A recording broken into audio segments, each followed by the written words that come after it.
But first and foremost, he's got to battle Yannick Hanfmann of Germany, who had a good win in his opening round against Zachary Schweider of the States. Ryan Harrison alongside me, Robbie Koenig. Fasten your seatbelts, folks.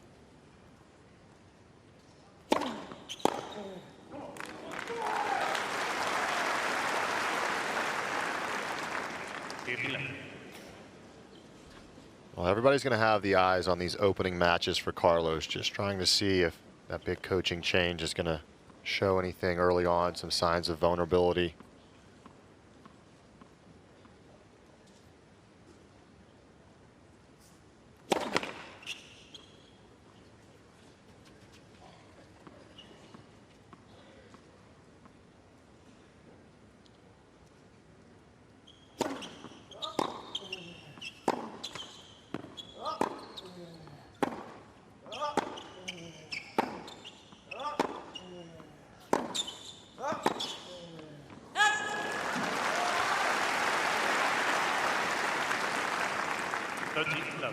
When you're significantly lower ranked and you take on guys like Carlos, you're looking for anything to try and give yourself a reason to believe out there. So you'd be telling yourself a number of different things to try and keep your mindset optimistic as you go on the court.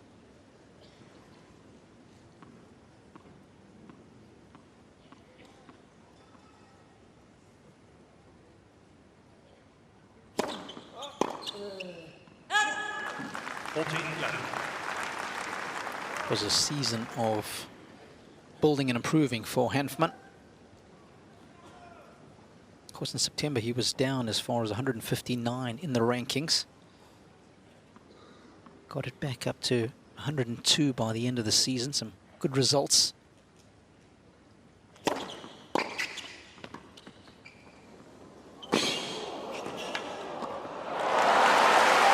Nicely done. Yeah, and then it made the semifinals in Athens to finish out the year from qualifying, and that put him right on the door of top 100. Obviously, that ended up paying big dividends because without that result, he would not have gotten into the Australian Open main draw. So very, very close at the end and stepped up and delivered a semifinal performance.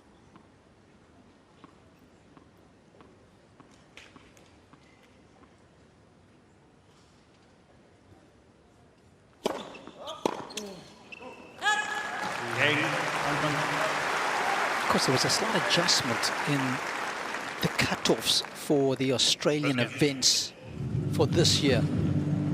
They brought the cutoff to after the ATP finals, not the usual 6 weeks in advance.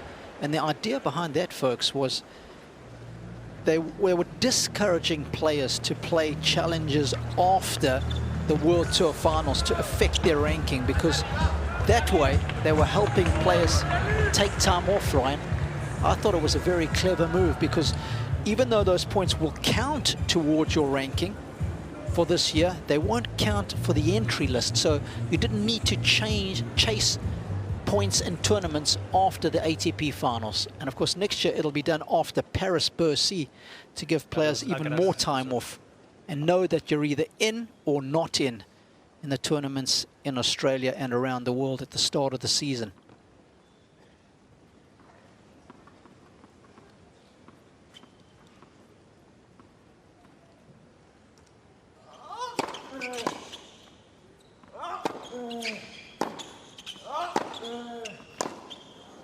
Yeah, Robbie, I loved it. I love that they're able to help the planning and the off-season training. Obviously, there's a tournament nearly every week throughout the year, and you're trying to figure out the balance, how much to play, how much to rest.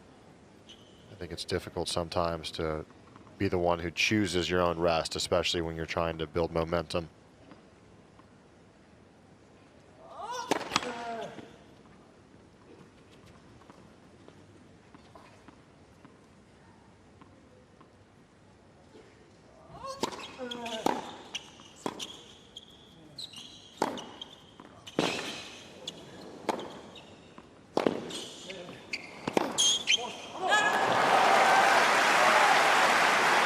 How's that athleticism, Wally? Well, I was just going to say, Robbie, that might encapsulate the difference between Carlos Alcaraz and a lot of players in the draw. Look where he is at end range. On 2 occasions, he played a little squash forehand.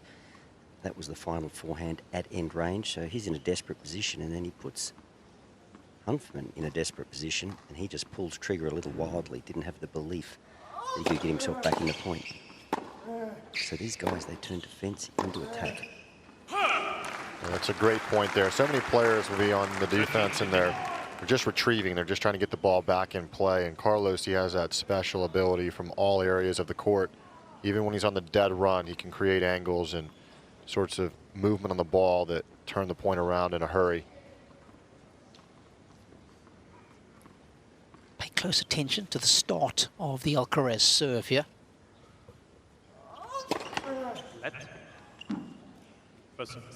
Yeah, it's new, this ball placement on the strings. It looks a lot like Novak. Watch him take these hands together here with the ball actually on the strings out in front.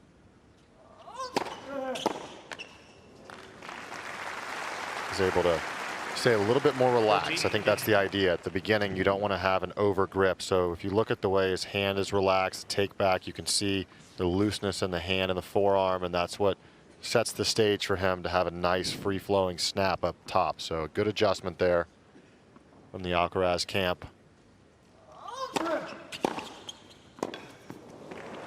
Yeah, Novak was asked about it in one of his pre-tournament interviews, and he said that he will be asking for royalties from Alcaraz per ace that he serves this fortnight. Well, with the way that the prize monies continue to increase, royalties, they might sustain Novak for a while. I don't think he's going to need it, but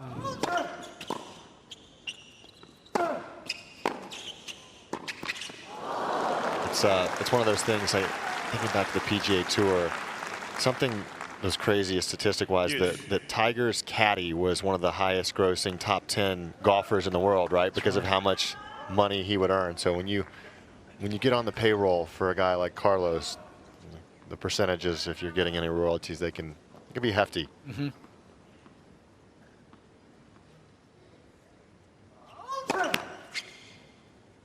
It's an early opportunity for Hanfmann, and these don't come often when you're playing against players of this stature. So let's see how he can convert.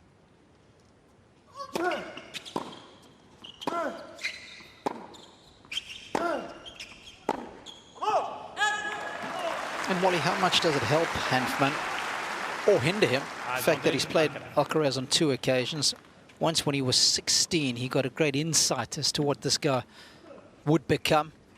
And then again in Beijing. And it certainly wasn't convincing victories for Alcaraz. No, Robbie, look, I think it's got to help, but I think ultimately you've got to kind of manage your game, your best game.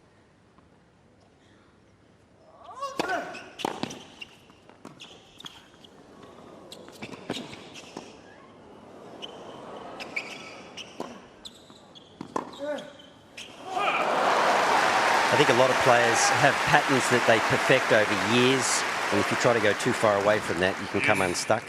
I kind of agree with what Ryan said as we watch this point in replay, that you really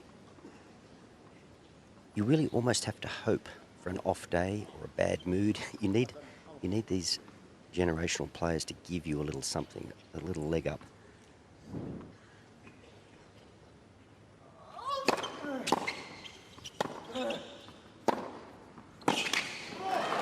That's a good job there, getting on the front foot. I like the aggressive play.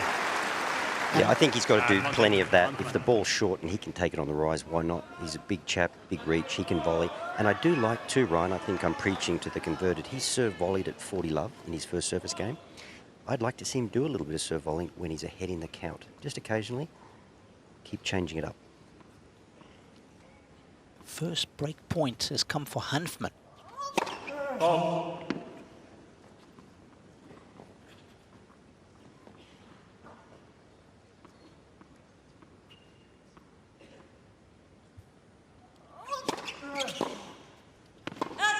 Yeah, it's a big miss there. You can't be letting too many of those opportunities slip against Carlos where you get a second serve chance on a break point. That doesn't come very often. It's so difficult to create the break point chance, and then when you get the one on your racket like that, to try and make him have to earn it, at the very least suffer through and endure a physical rally.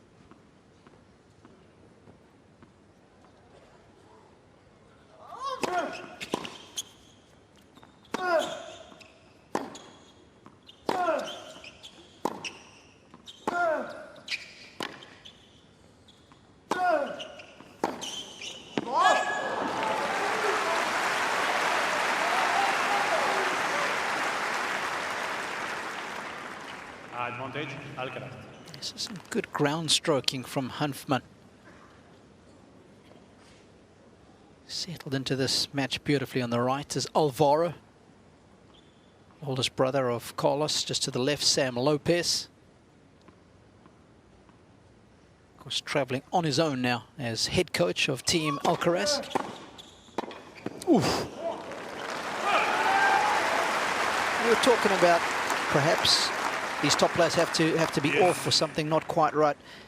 And I'm just wondering, for the first time in his career, I think Alcaraz will have a different kind of tennis stress, gentlemen. He handles the playing so well, but no Juan Carlos Ferrero. And I'm just wondering how you guys see that playing out this fortnight.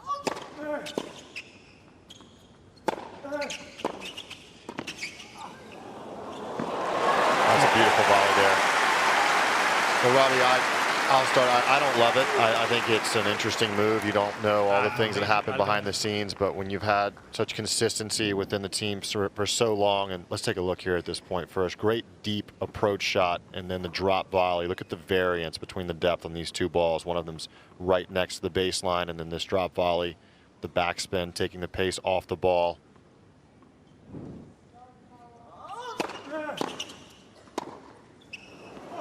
I think that sometimes players maybe don't realize the importance of consistency and those voices around you that have helped you for so long. So for me, you know, I think that he comes in here 2026 without that presence in the box, and it's going to be very interesting to see if he can maintain the same sort of structure and the same sort of cool composure under pressure that he's had throughout his career.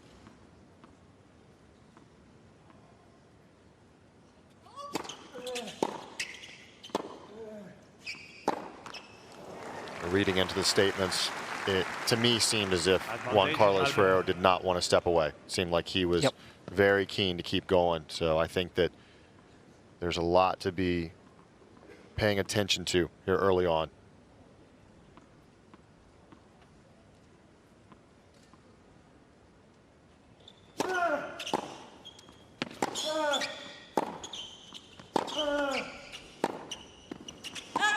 Cain, Alcaraz. Tell you what, he's had to go to work here in that opening service game. Team's happy, so are the Spanish fans. They've got this guy to cheer for the next 15, 20 years. Who knows how long. He can stay fit and healthy. And he's a pretty chilled guy as well. He was out playing some golf on Monday with Roger Federer at Kingston Heath. One of my favorite courses in the world. Not too far from here. That's a good course and great company to keep out there too. So I'm sure that you'd love to be a fly on the wall or a fly in the cart in that grouping.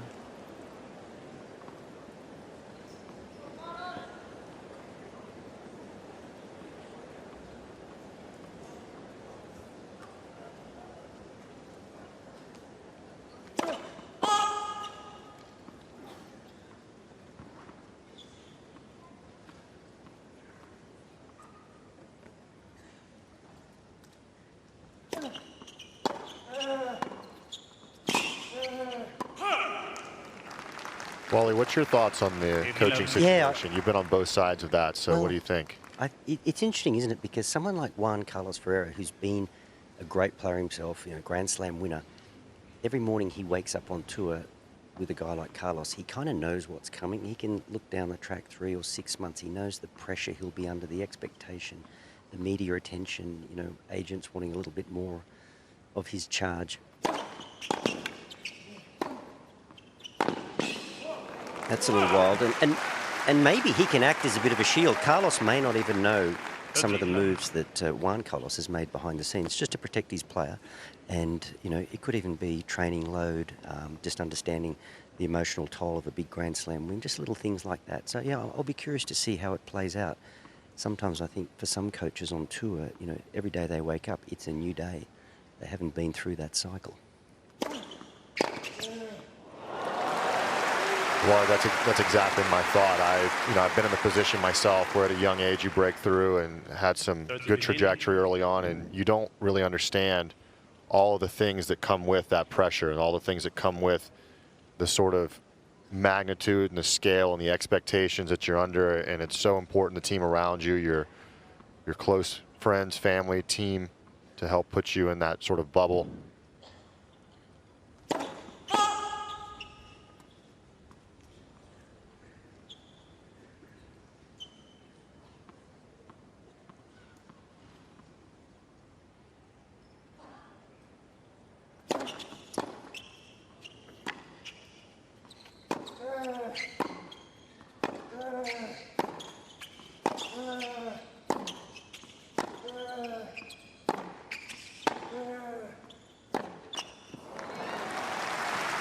Alcaraz has won the points, but one of my favorite parts about his game are his soft skills. It all started right there.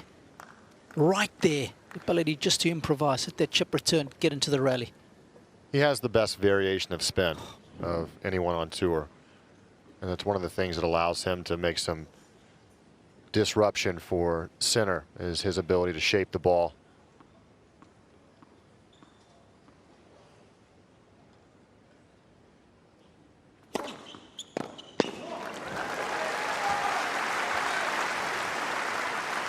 And we talk about playing these very best players in the world, and what do you need? Well, you need to hold your serve. So you need a bit of heat on that first serve, and so far Hanfmann has shown us he can do that, but he'll have to sustain that good serving for a long, long period of time. Yeah, 7 out of 10 first serves, mate.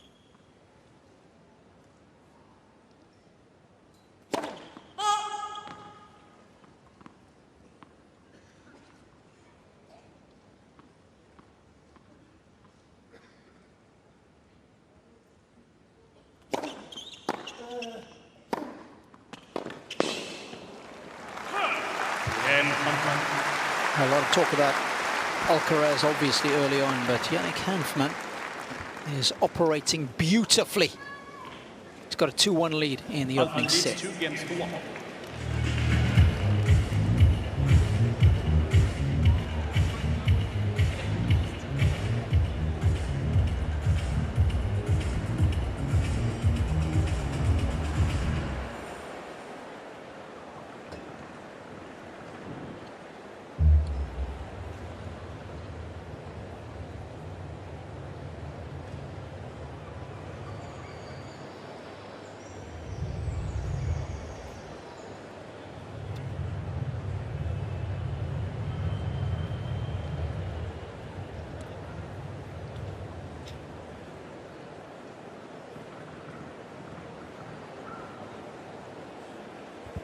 We've been blessed with some awesome weather.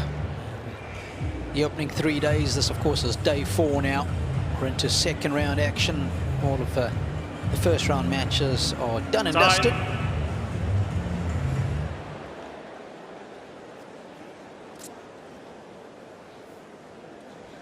Here's the German's cap. On the right is my former doubles partner, now German Davis Cup captain Michael Coleman, but head coach in the middle, Peter Popovich, who has worked with a lot of good players, none other than Ivo Karlovic and our very own Andrea Petkovic. So well respected, and they teamed up, did Hanfmann and Popovich, just after Roland Garros last year. Coleman looked like he had broad shoulders, Robbie. Oh, easy, don't bring the mood down.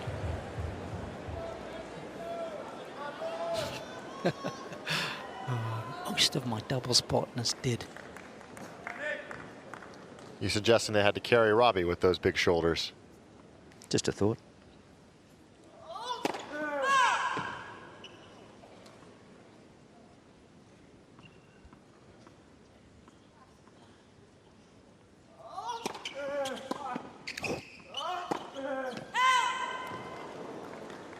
Ryan, a question of a technical nature. With the change at the start of the serve for Carlos, does he get in a different position when he strikes the ball? Yeah, that's a great question, and I think that the most important thing when you get to the top is having that good trophy position. So many players get there in a different way.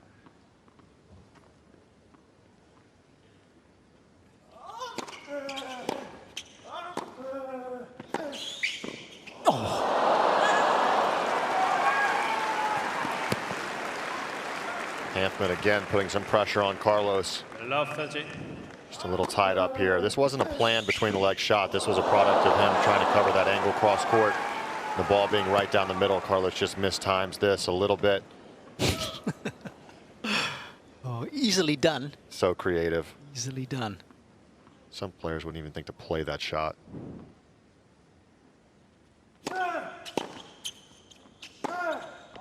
It's a good one too. Wally, to answer your question, to me, when I look at the top of the swing right now, it still looks fine when it comes to the top point. I don't see any noticeable difference that's drastic. I think that the biggest thing that you're looking for there is the relaxation and not being too tense with the forearm and with the hand and the take back.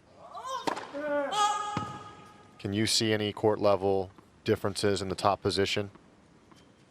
No, not necessarily, but I agree with you about the rhythm. Oh, he overthought that. He overthought that. No, I think it creates a nice, easy action hit. And you're dead right. You look at Sampras, you look at Federer. You could push those guys over at the start of their service motion. They were so relaxed. So I think it just gets him in that realm. But here we are, a little bit of trouble again. Yeah, and that shot attempt, another creative attempt, trying to fake the drop shot and push the slice deep. Those are creative shots. Those aren't stock standard shots.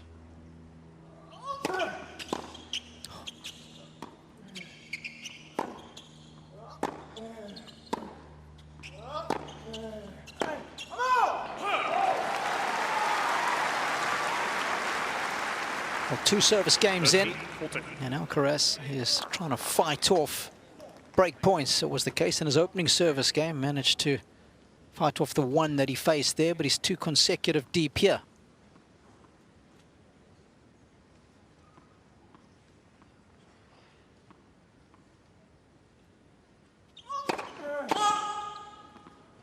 Last time he had a second serve look, he missed the return, so we'll see if he plays a bigger margin here.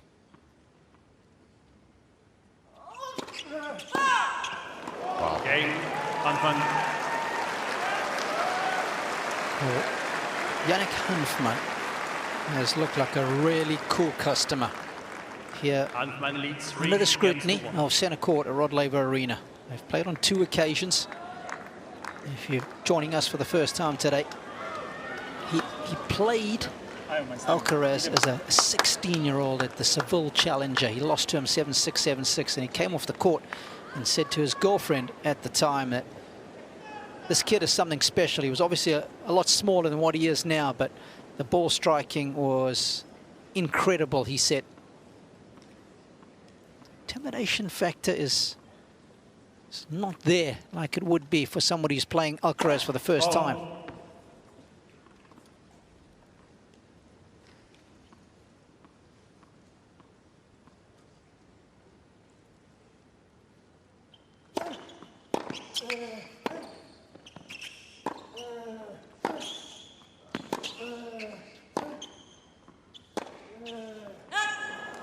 A very loose game there previously in the service game for Carlos, and we talked a little bit about in the opener that Carlos has never made it past the quarterfinals here at Melbourne Park. It's the only major he hasn't won. If he were to win it, he'd be the youngest ever to achieve the career Grand Slam. Why do you think that is the case? I'd like to hear from both of you about that.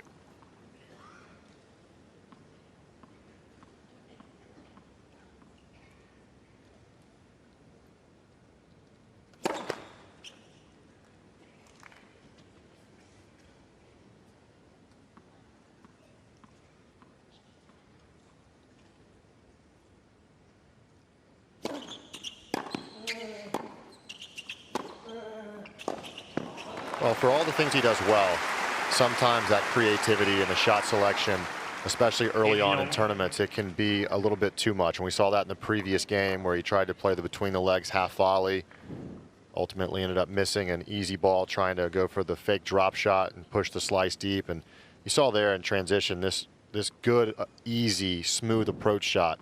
It's not tricky. It's not going to make a highlight reel, but it's so effective.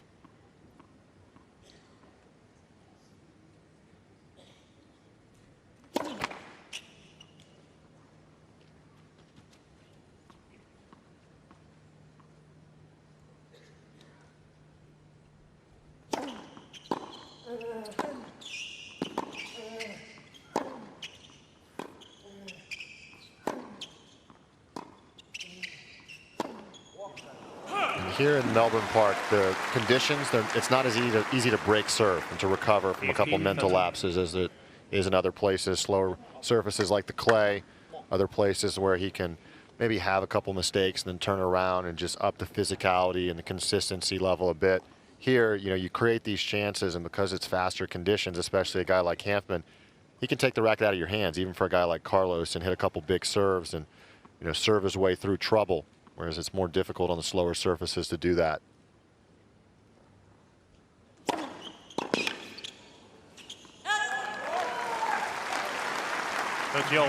So impressed by the opening 4 games from the German. Came through a tough first round match against Zach Schweider. What a ball striker Schweider is. So Hanfmann getting a lot of reps in that match.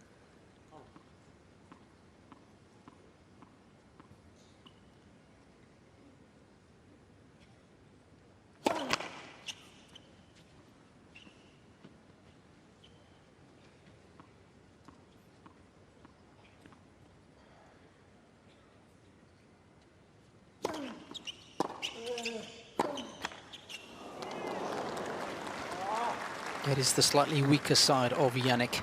Forehand. Already Alcaraz just giving him a steady diet of forehands. Boomerang break, as we like to call it down under. You get broken, you break right back. Well, Alcaraz is better than most.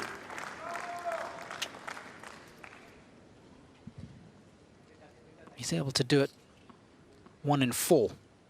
See if he can do it here. Oh.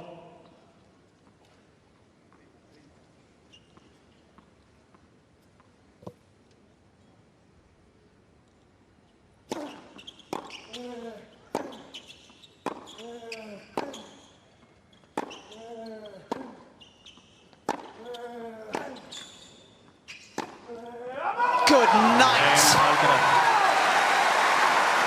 Alcaraz, at his explosive best, does indeed break right back.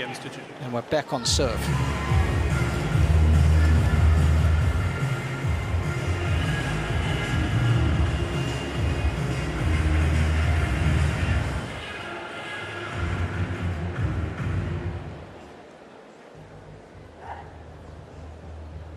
So good at getting in position to hit this inside-in forehand. When you're going over the highest part of the net, you've got to put all kinds of spin on that in order to keep it in, especially when you hit it as hard as he does, and you can see the revolution on the ball there.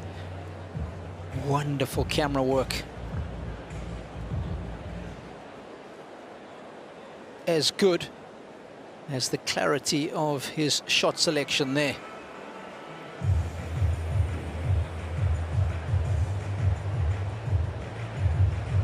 Time.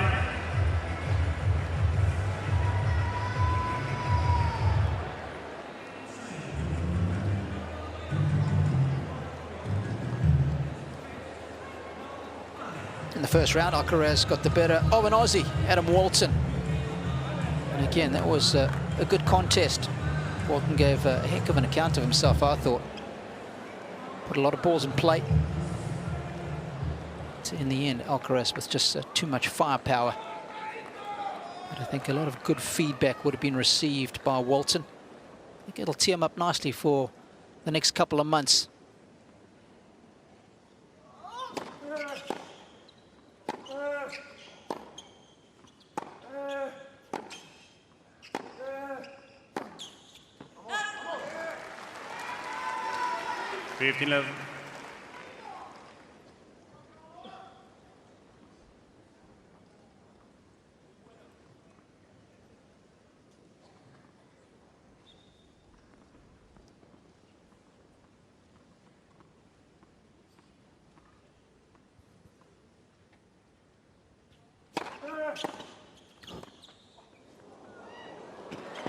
Oh, that is scandalous feel. 30-11. It's the disguise here. He holds it to the very last second. That ball is already bouncing by the time he changes from that top spin load up to getting in the backswing. He gets to that slice grip, which he can play the drop shot with, and disguise there. It's incredible. Net. First service. Boys, there's not much breeze here, but it definitely is coming from behind Yannick Hanfmann, just down the court slowly. So the idea, if you're going to chisel a slice or play a drop shot, Carlos is at the right end for that.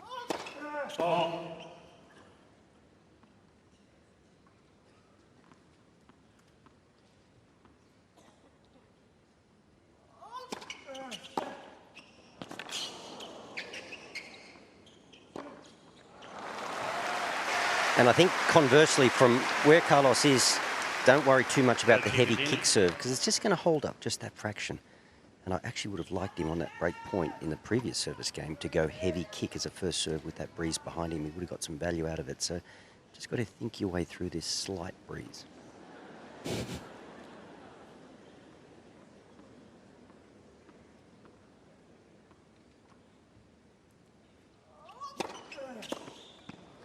$14-15.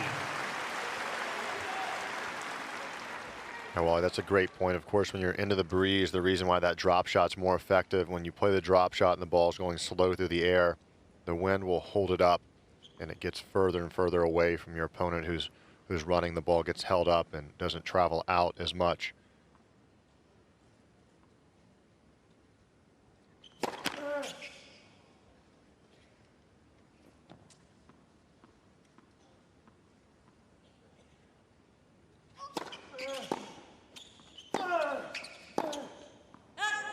Cain, Alcaraz.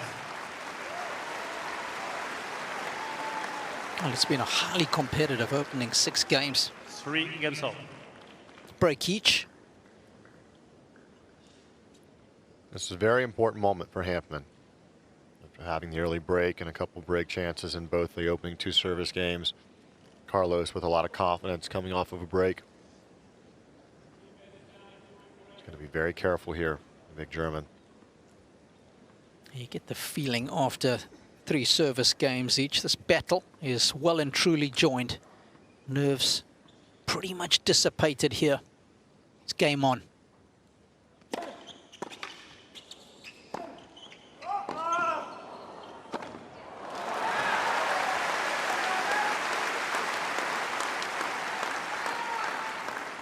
Speaking of tinkering with the serve, that's what Hanfmann has done with Petar Popovic. Was long-time coach of Ivo Karlovic. Speaking of unbelievable serves.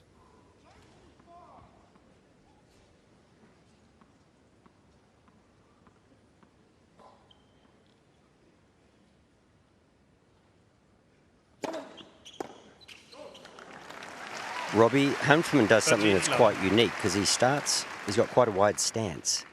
Then he steps up and then he serves from a platform stance. So he's got a step up prior to actually starting the serve. Most unique.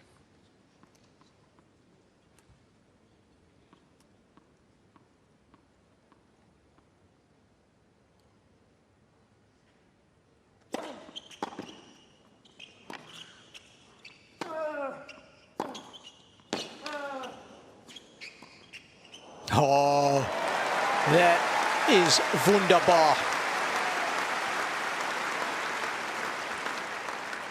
40-11.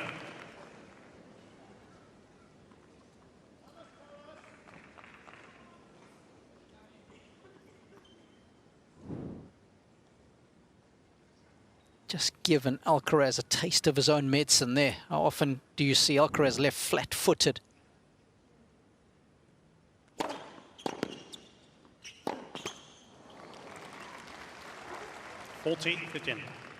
Good observation, Wally.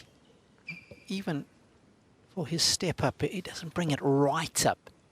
Still a bit of separation between the 2 feet. Yeah, it's a half step and then platform. I think if I was teaching the serve these days, I'd teach platform.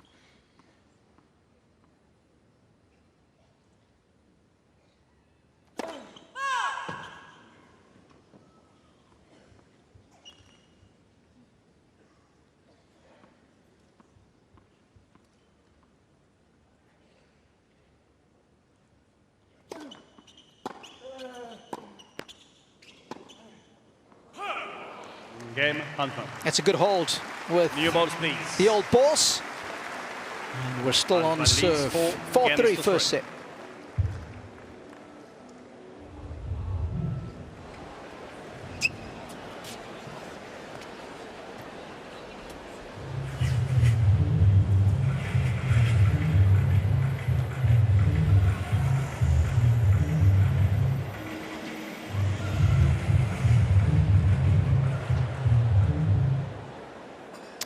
Early he takes that inside in forehand.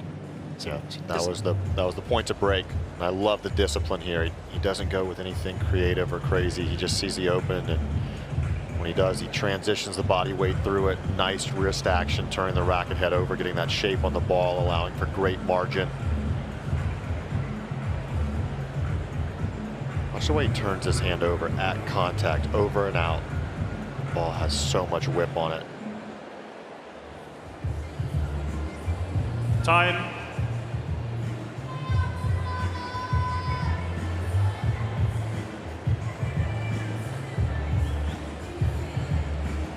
Well, the last 8 majors have been won by Alcaraz and Sinner. They've been pretty miserly when it comes to sharing those. And they want to keep that trend going in 2026. And the big question is who's going to be the challengers for them. Well, I can tell you, Hanfmann has started his challenge beautifully here. New balls. Yep, here we go.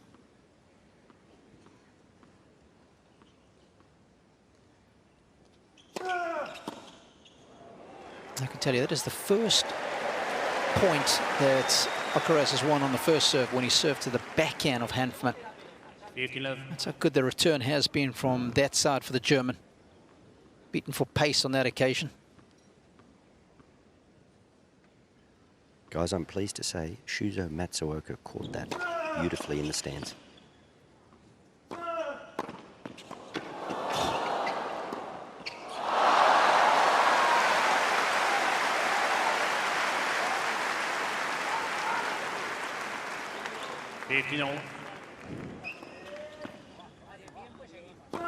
Looked like Hanfmann thought he'd hit the winner. He's just staring it down. Carlos, with that incredible reach, puts one extra ball back in play, as he does so often.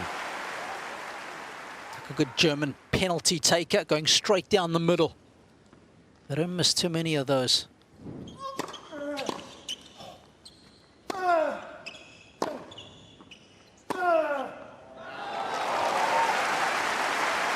This guy's got some serious talk. To me, that comes down to what Ryan just said. What the great players do, that moment of impact, they do much more on the ball than the rank and file player. So the outcomes, the angles, the spin, is far greater. It's a talent, not something you teach.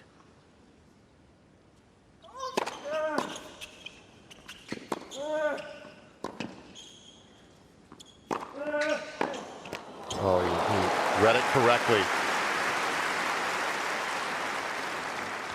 14-15. His high ball is a lot easier to take inside out than inside in. Hanfmann had it lined up, but couldn't execute. Yeah, Wally, the weight of shot, right? The combination of speed and spin oftentimes is what can be disruptive. It's not just the amount of firepower you put behind it, but also the rotation on the ball. Cain.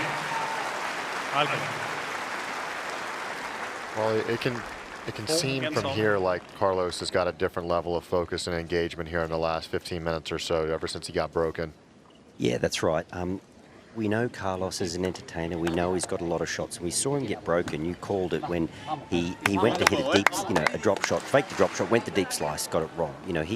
He sometimes he's got so many tricks in his bag and he's prone to using them at the wrong time. But once that happened, he went up a gear, and you can see engaging with his team and just pumping himself up here.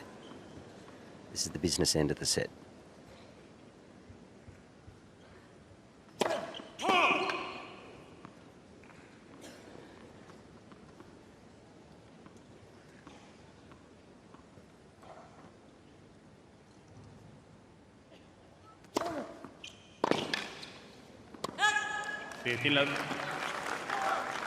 Full credit, though, to Hanfmann. I mean, he backed up there, Carlos. He was returning in the shade.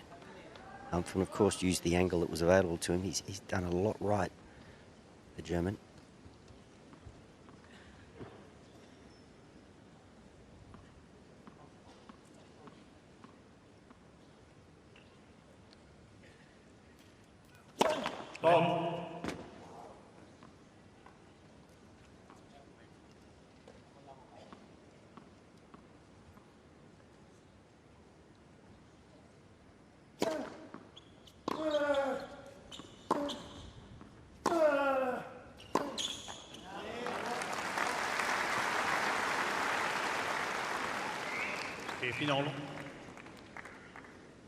There's not that many players out there that can hit the inside in forehand as well as Alcaraz. Steph Tsitsipas springs to mind. His is one of the best in the business. Yannick's got that one too. But you've got to go there with pace and spin.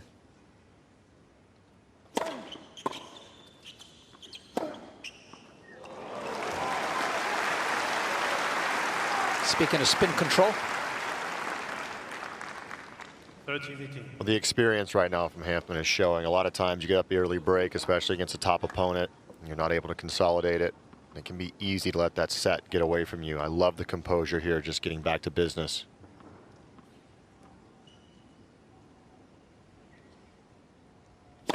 Let. First service.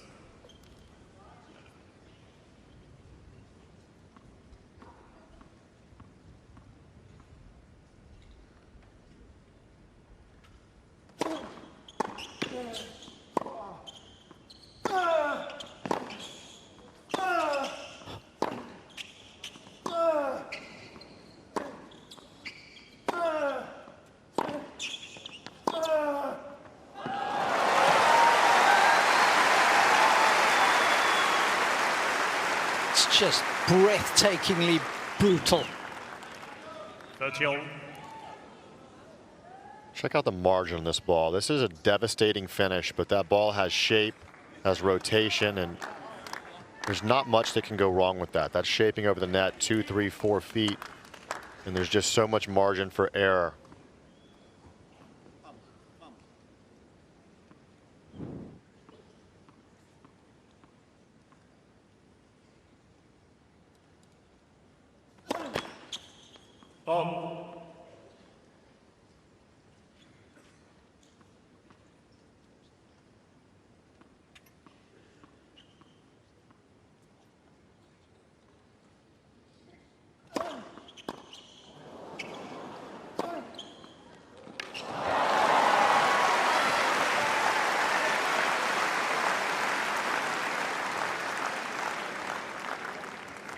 That's it.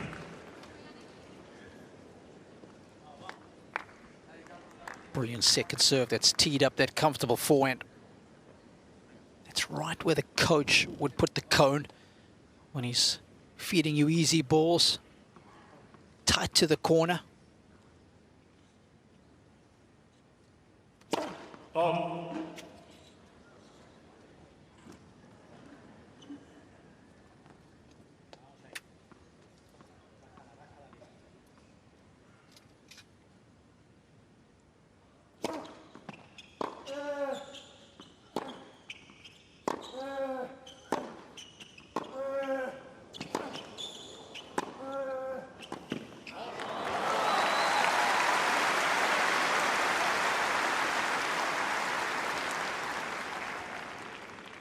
Use. You talk about defending aggressively. That last point was the epitome of that. That's what the modern day tennis players do so well. Phenomenal athletes. Of course, the racket and string technology certainly helps in that department.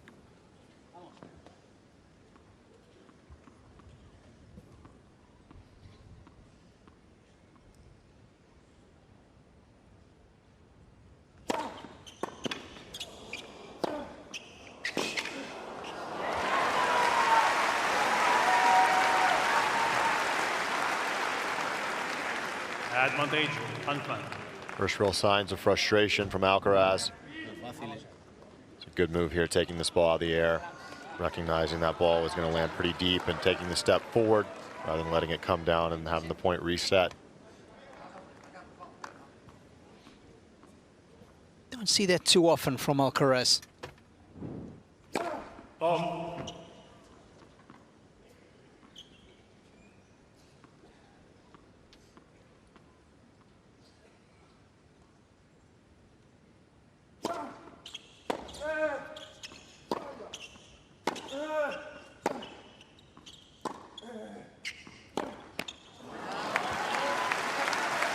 That's the ball I actually like. He floated it, got it up high. It's a different look. Hanfmann had to create his own pace. And I also think, too, you just go back to a couple of the little chisel backhands every now and then. I think it's the variety that's going to unsettle Hanfmann. He's quite enjoying the pace at present.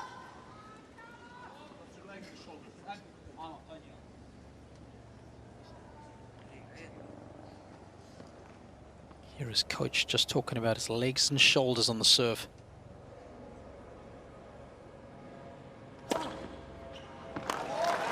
Just got more of a coil with his upper body as well. Try and introduce a bit of rotation. When you get good coil with the upper body, a little bit more easy power.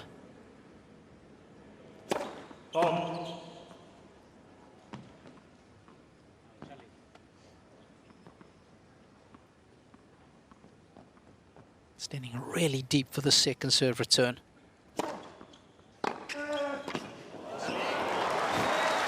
I mean, it's a joke how hard he's hit that. He's hit that from about 1 meter in front of our commentary booth.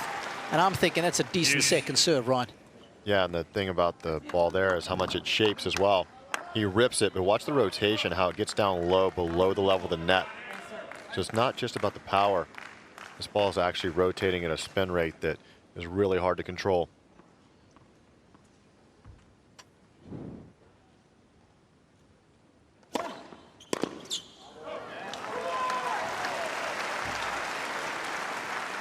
Advantage, Hanfmann.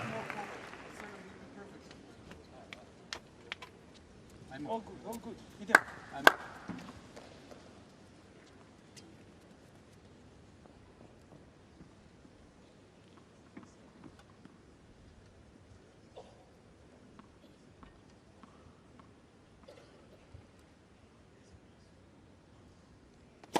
Let. First service.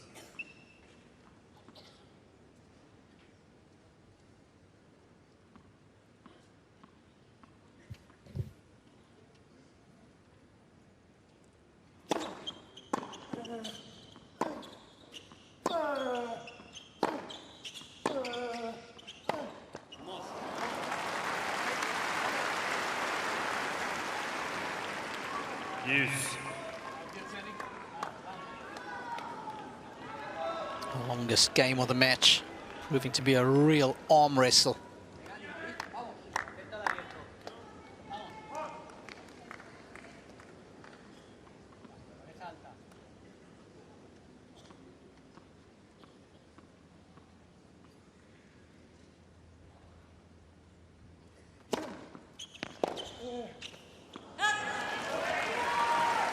He's making the first serve here. Advantage. Every time he's gotten level in the score at a $30 deuce, Hanfmann's had the answer with the first serve, and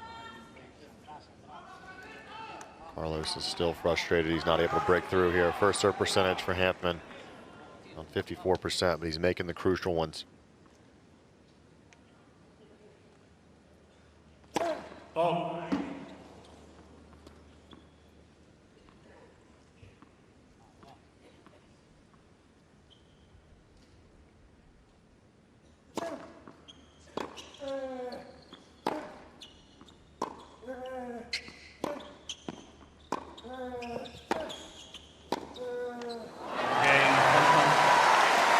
That's a hard hat hold for Hanfmann. Well done. And he applies a bit of scoreboard pressure to Alcaraz by leading 5-4. Hanfmann leads 5 games to 4.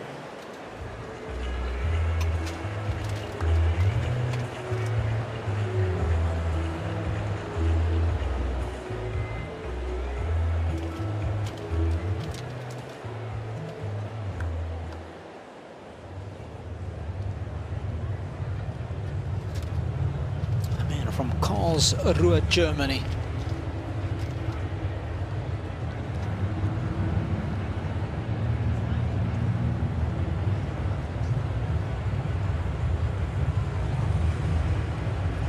Very physical opening 9 games here, already at 50 minutes played, and both guys are having to answer the question. And Carlos showing some frustration. I want to see how he responds here the first couple of points of this next game, having to serve to stay in the set. It's the body language of someone who believes. Time.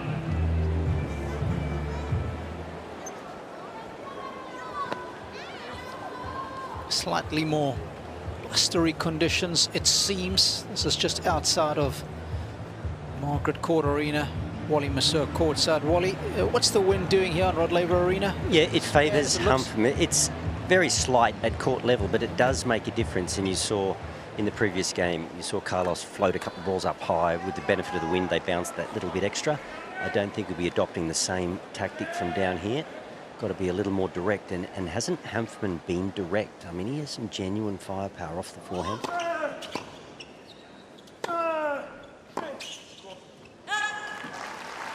I'm not a fan of that chip return on the forehand.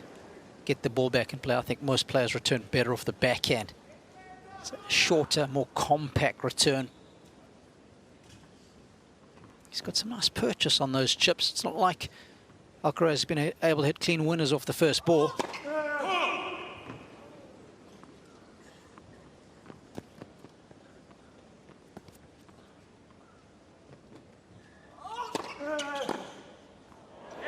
Thank you very much. I suggested at the start of this match, you know, to beat a guy like Alcaraz, you maybe need him to be slightly off or not in the greatest mood, or the conditions not favouring him. But the other thing is, you need power, genuine power. And Hanfmann, he showed us a bit of that off the serve and certainly off that forehand wing.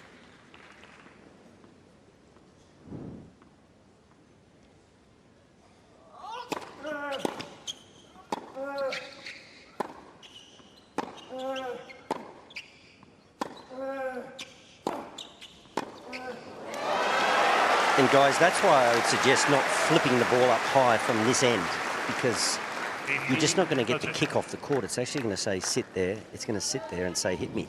Well, you talked about that firepower. How much firepower was that? The ball penetrating through the court. Even Carlos can't pick it up.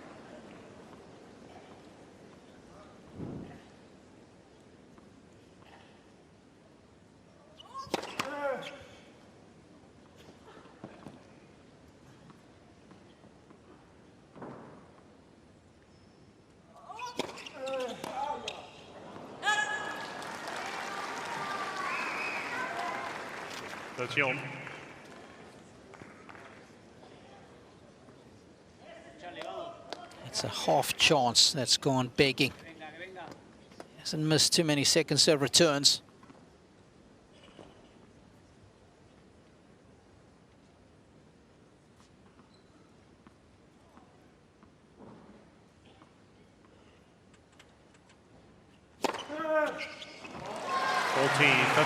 That's a great response. Open the door ever so slightly. Got the second serve return error, and this serve right here, perfectly placed down the tee. Look at the shape on the ball there. You can tell it is outside the line until the very last minute. That shape on the ball, beautifully struck there from Alcaraz.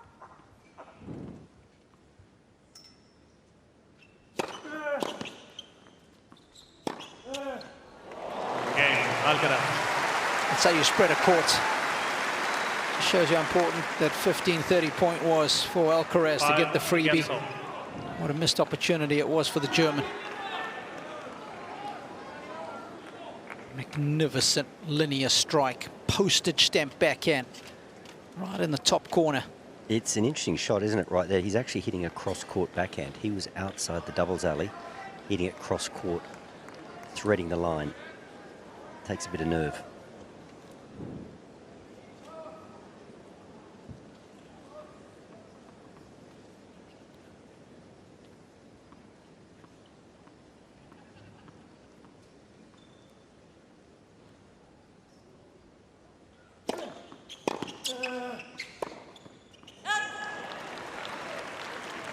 Love 15.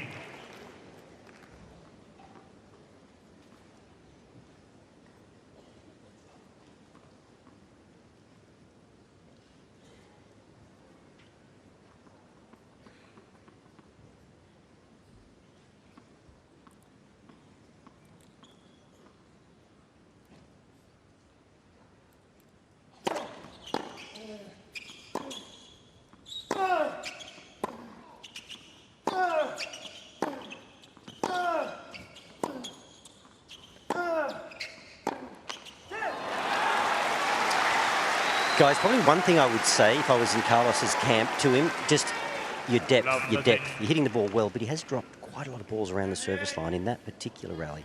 One forehand was deep, one backhand was a little deeper, and that depth just denies Hanfmann the time that he kind of enjoys. So I think that's something Carlos just wants to think about as this match progresses. Just a bit more depth, particularly off that forehand.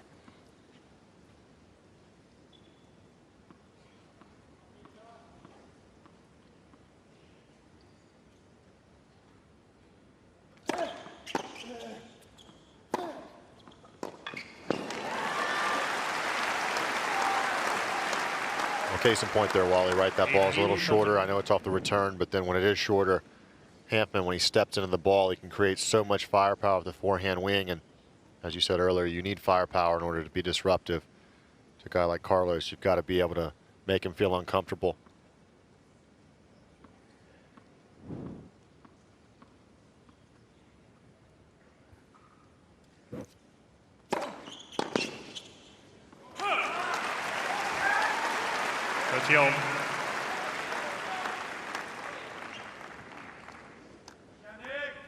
First percentage has just been getting incrementally better for Hanfmann. It was right around 50%. It's up to 57 now. Got a decent return when he makes that first delivery, winning 70% of the points.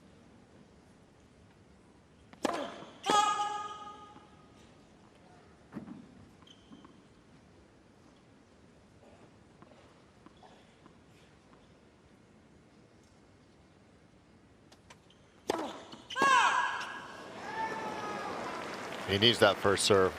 Carlos has been growing in confidence in the rallies and getting more and more comfortable. Not a great time for your first double fault. No, that's the pressure that Carlos puts you under, the fear that you have for what he might do with the return. Just forces your hand a bit.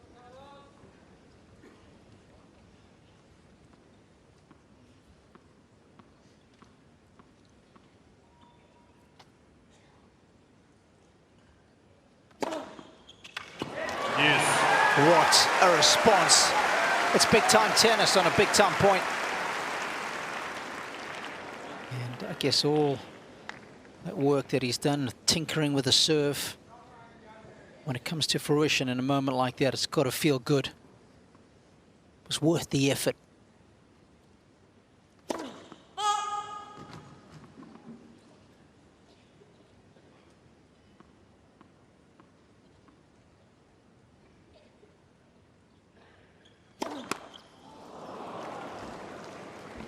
Advantage, Alcaraz.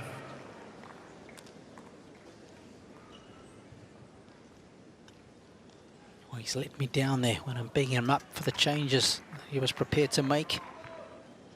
Listen, even when players make small changes, they feel like big changes to the player.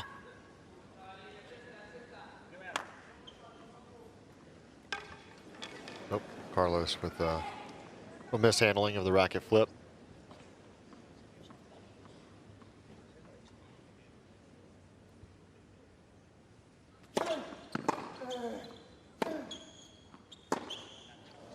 That's a loose mistake there from Carlos. He doesn't miss that one too often. Yes. Wow.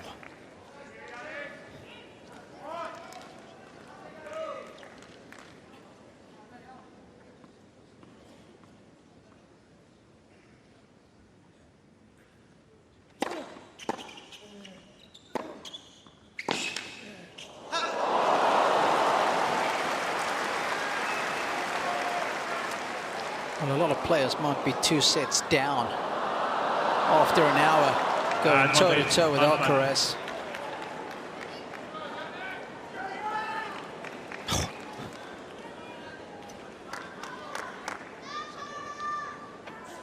Close, but no cigar.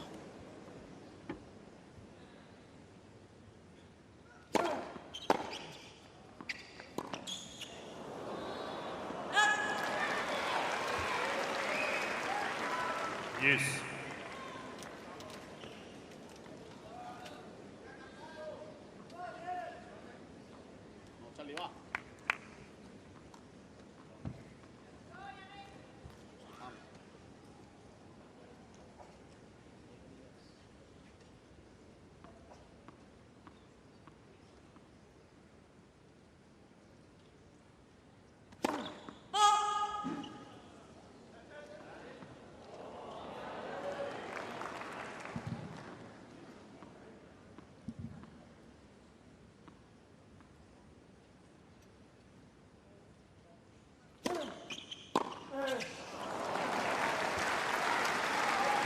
Advantage. Hanfmann. Well, Hanfmann's done really well to hang in there, but he's definitely getting some help. A couple unusual mistakes there. First, that backhand down the line, and then a second serve return that was, by his standards, pretty routine.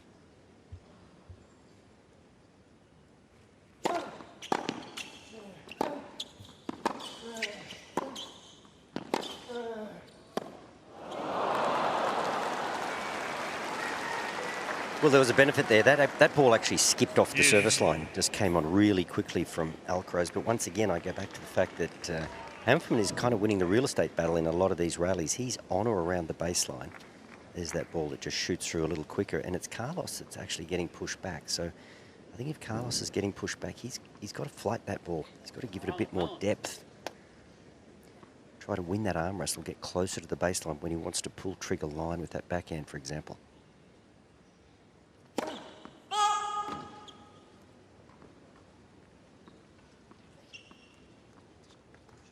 Going very deep for the second serve return again.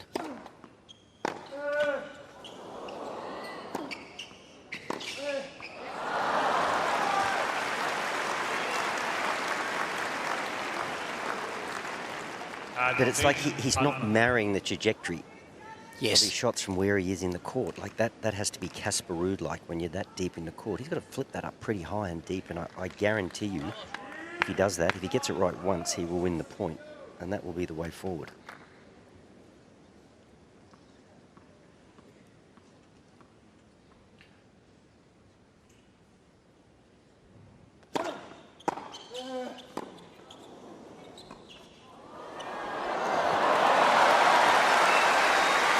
Alchemy of Alcaraz on full display. Yes.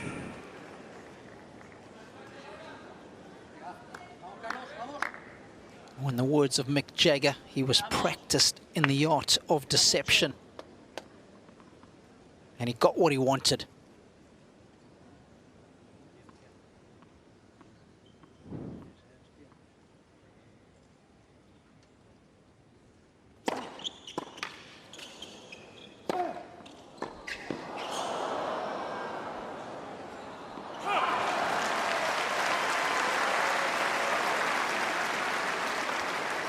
Advantage. Hanfmann.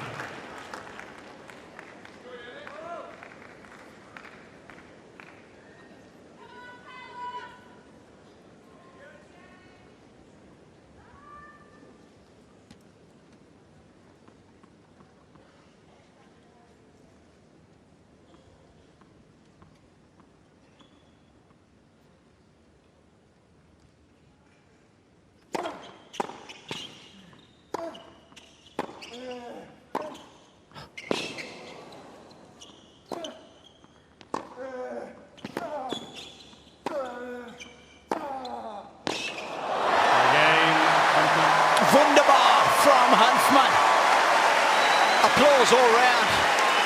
Everybody in the Rod Laver Arena appreciating the quality of his shot making and the fact that he's going toe-to-toe with the #1 seed. Hanfmann leads 6 against 5. Beautifully done there by Hanfmann, just fighting off a couple opportunities there for Carlos. Was aided by a few uncharacteristic mistakes there, but as he needed to, he stepped up, executed, and as Wally's been saying, this forehand he hits there at the end, he can inject so much power into this. Watch when he steps in, he transfers the body weight forward, gets going into the shot, and that is a massive forehand. If Carlos doesn't keep the ball deep, feels that pressure, we've seen him having to open up his stance, trying to play defense with his squash shots on several occasions, and it's due to what Hanfmann is doing on the other side of the net. Very physical opening set here now.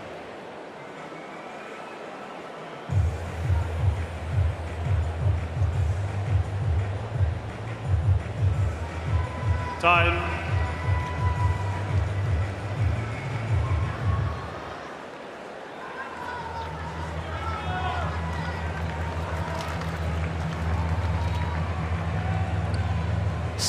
Six minutes. The on-court scoreboard says 64 on our graphic. That's how long this opening set has been ongoing. And we're still no closer to finding a winner in it. Alcaraz is serving to take us into a tiebreak. 50 love.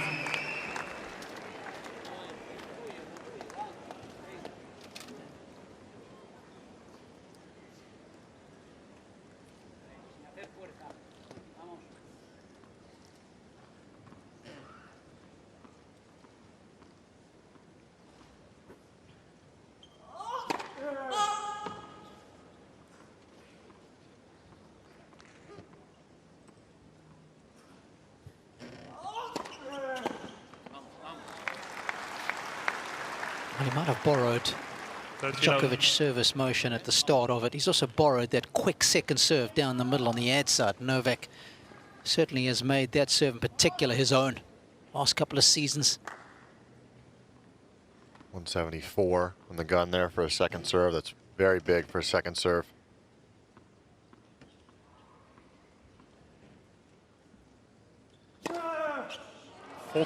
Love.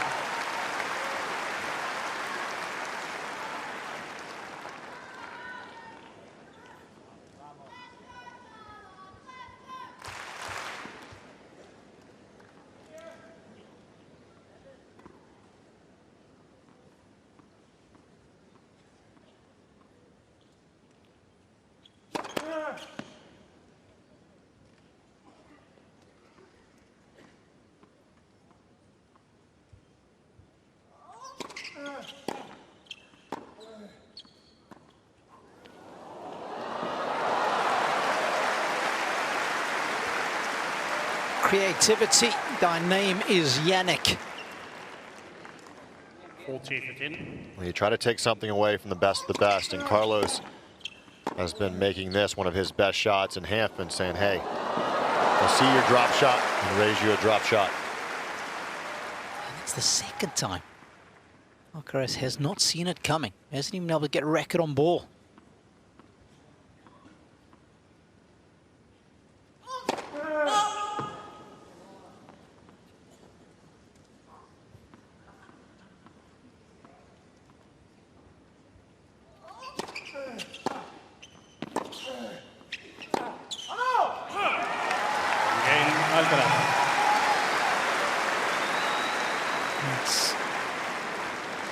Defense of a second serve. I tell you, Hanfmann's done a good job of putting some pressure on the Alcaraz serve. You have a look, 2025 season. Pero va a venir. Venga, pero va a seguir, va a seguir. Venga, vamos ahí, venga, vamos. Esa es la línea, vamos. Voice of the new head coach, Sam Lopez. He's got plenty of coaching pedigree before joining up with Juan Carlos Ferrero and Carlos, coach Nika Almagro, Pablo Carreño Busta for a long time. What a great career he had.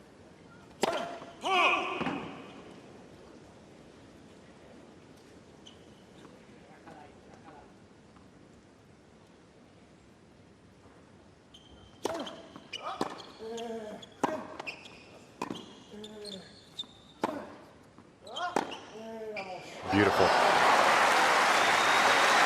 And just see the slower slice from Carlos. All of a sudden, Yannick, who is a little bit of a manufactured player. He had to create his own pace there. He's not nearly as dangerous creating his own pace as enjoying pace coming onto his racket. So if Carlos wants to stand toe-to-toe with him, he's got to play with more depth or incorporate a bit of variety.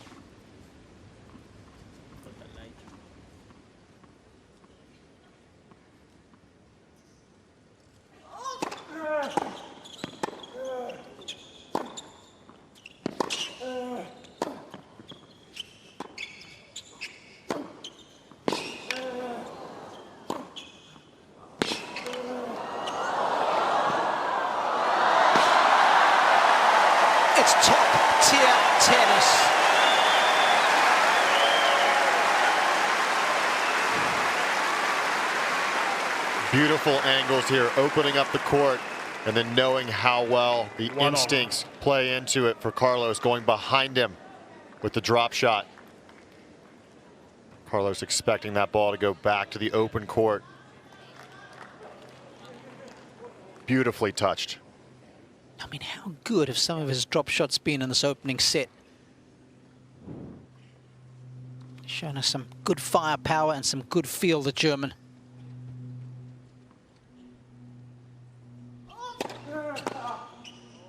We talk about the conditions there with the wind, the activity of it. Nearly every single drop shot that's been played and hit for a winner has been struck from both guys on the side that Hanfmann is on now. Wally there courtside saying that is the side that's into the wind, so both guys using it effectively.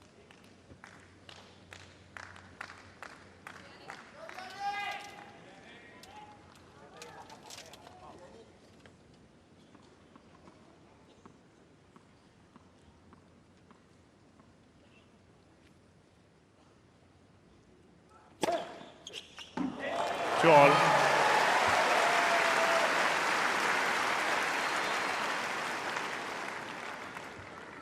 Third ace.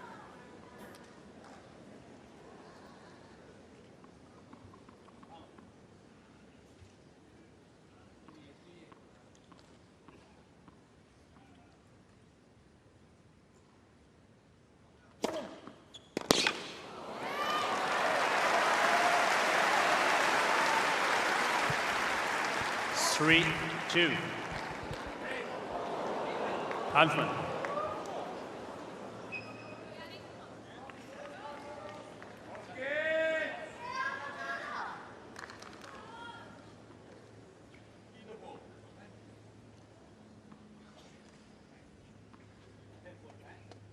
Easily holding 4 balls in his hand. That was a great snag there, right here in front of us. Yeah.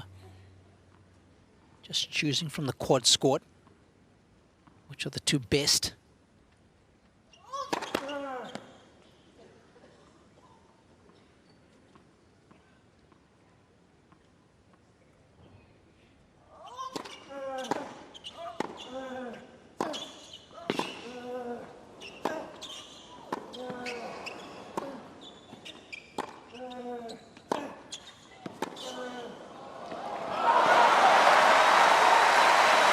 Staggering.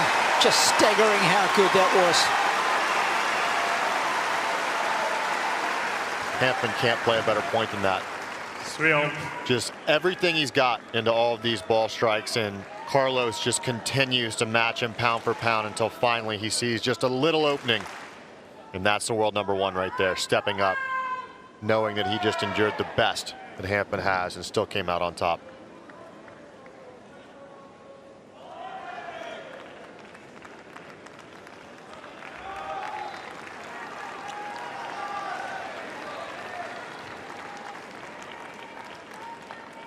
Such an important point. I always used to feel, I don't know about you, but when you were 3-2 up, the chance to change ends with a 4-2 lead. Suddenly I've got double the amount of points as my opponent, but if I lose it, it's 3-all. Always felt like it was a big mental shift.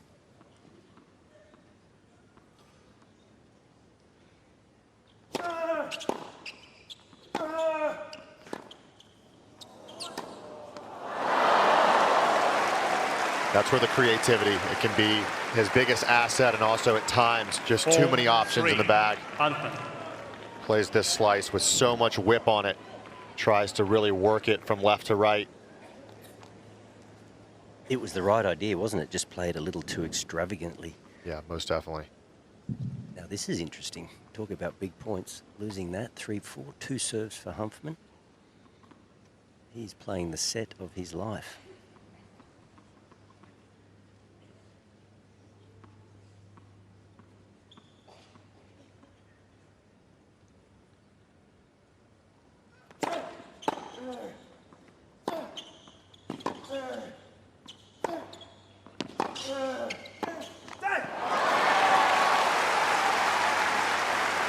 So there was a deep ball there in the middle of that rally from Carlos, and it just pushed Yannick back just that fraction. He is such a different player when he's hitting the ball on the rise as opposed to the ball dropping, and then he's got to create his own pace. But it's not been an easy dynamic for Carlos to create.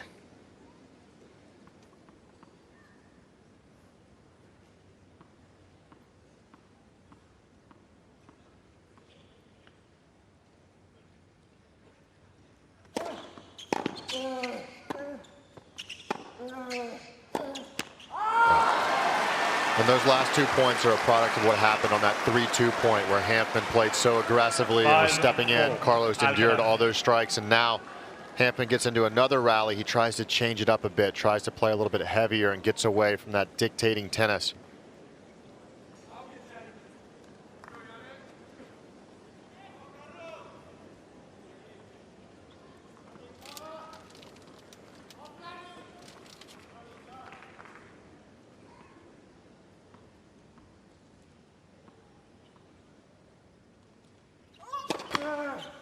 Ball.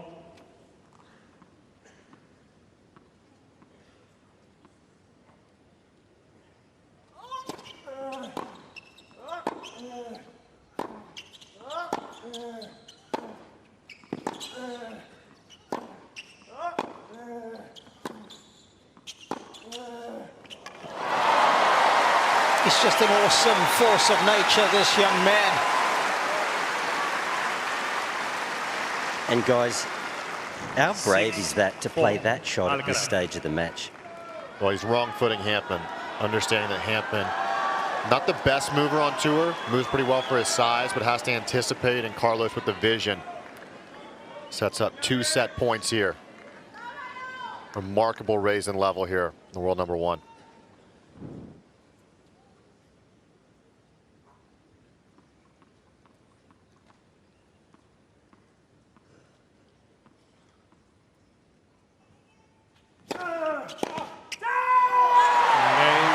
Alcaraz. 78 minutes of highly entertaining fare, but the world number 1 has managed to win the opener. Just 7 games to 6.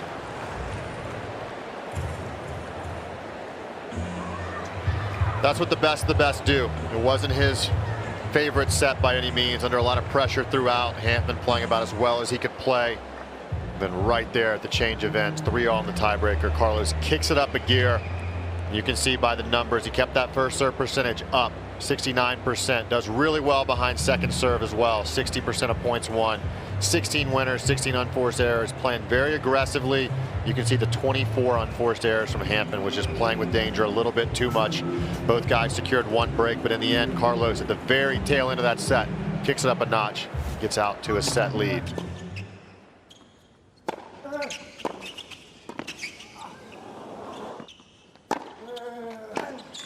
So many different highlights from both. We saw the great feel, the drop shots, the power. Great vision.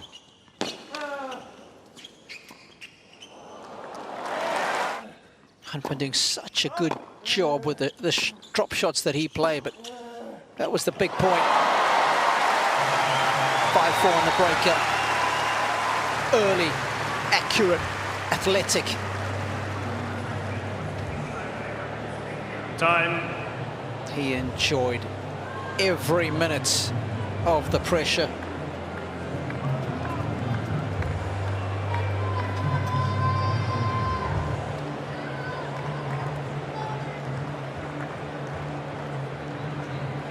Well, there's not many players I can live with Carlos Alcaraz for 78 minutes in a single set of tennis. Second set. Let's see if the German can continue to maintain his level. That'll be the challenge. That's always the challenge when you take on the very best. More of the same, please. Set number 2.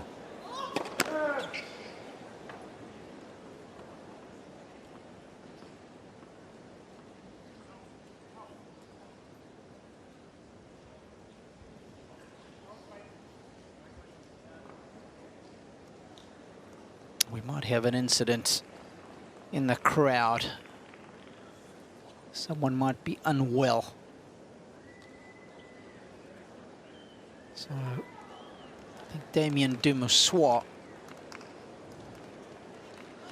Well, Robbie, spare a thought for those of us that are not in an air-conditioned booth.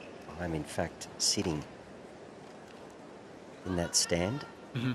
It is a little warm and toasty, even though it says 22, 23 degrees. The bowl, the arena captures the sun.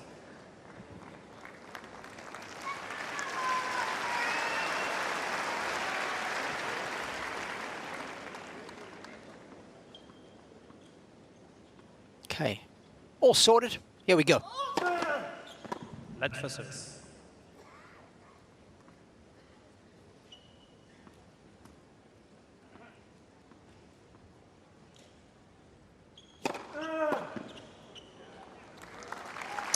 Robbie, that was a great set, because I'm sitting here watching the play and I'm thinking, well, we know Carlos can play better. Yeah. But he wasn't being allowed to play better. It was actually Hanfmann that was taking it to him. It was really interesting to watch. He was not winning the arm wrestle. He wasn't winning the real estate battle. And of course, Hanfmann was serving awfully well when it mattered most and playing with that little bit of variety. So credit to the 34-year-old German. He just about played the perfect set of tennis. Still not good enough.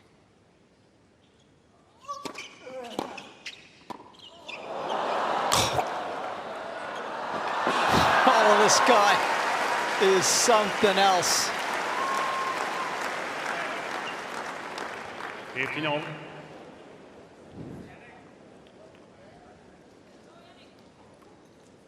And he's jumped just to make sure he flushes it right out the middle. But again, huge props to Hanfmann with the feel that he's had on the drop shots today.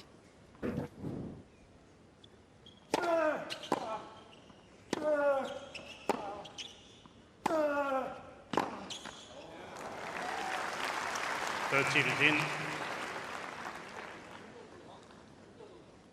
Yannick.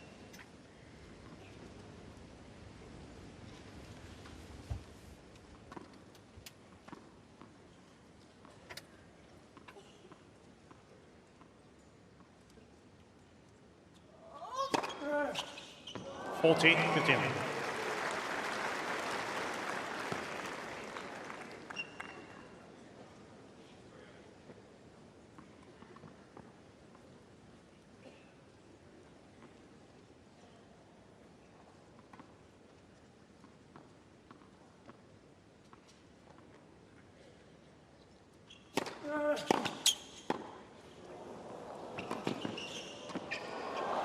Oh, that is a little bit naughty, but oh so nice.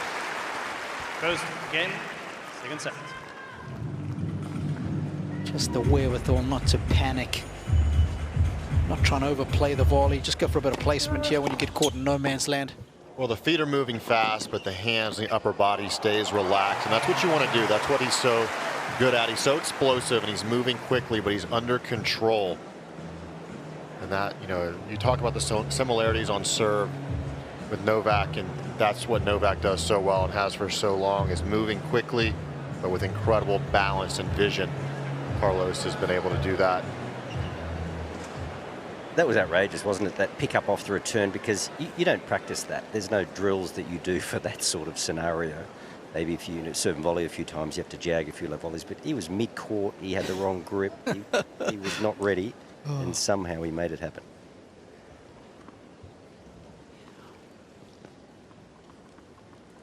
These guys are good, very good.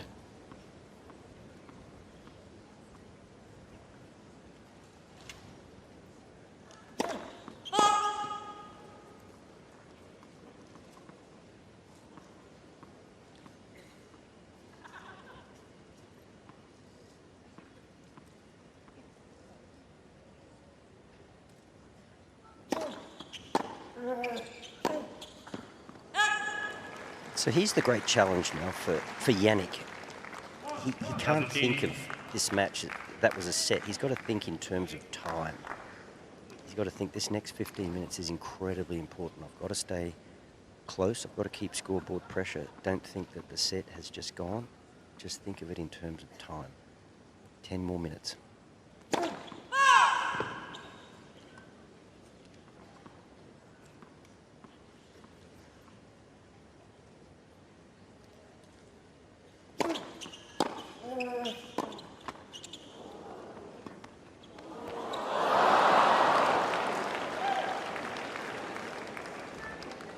Well, Ollie, for me in these situations, I always thought very specific objectives. You're trying to shake off a little bit of disappointment at the end, and it's easy to just get in the flow and feel like, okay, Carlos, he's rolling now.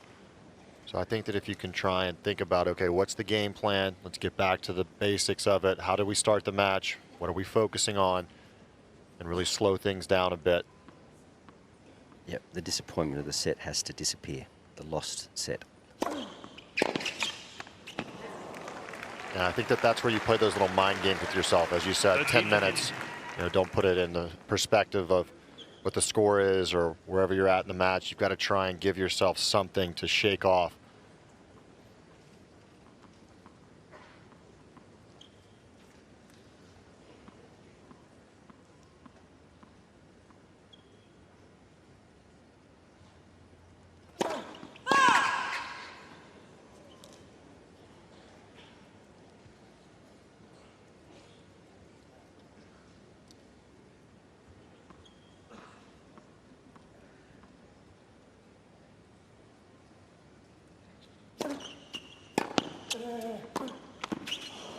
It was early stage of the opening set where Carlos was being very creative. He tried the between the legs half volley. He ultimately ended up getting broken in that game. I would expect to see, just given how physical and long that opening set was, that Carlos will do his very best not to put himself in a position. I think that he's going to try and keep that momentum dialed up.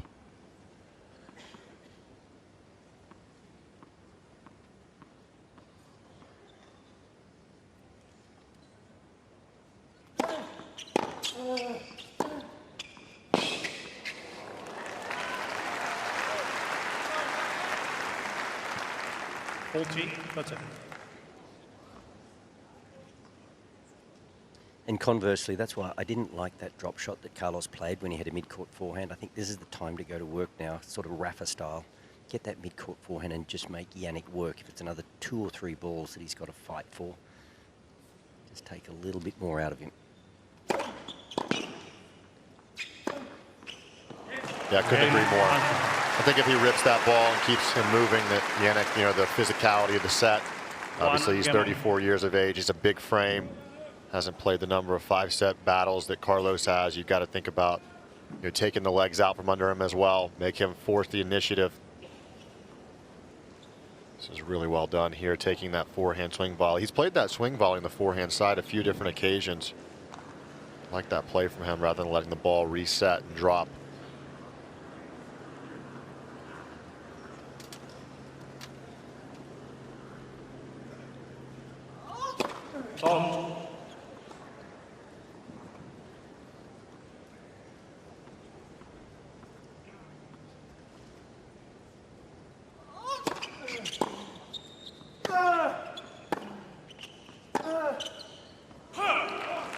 Speaking about the good vibes this week for Hanfmann. Good first round win. Never been to the third round of a major before.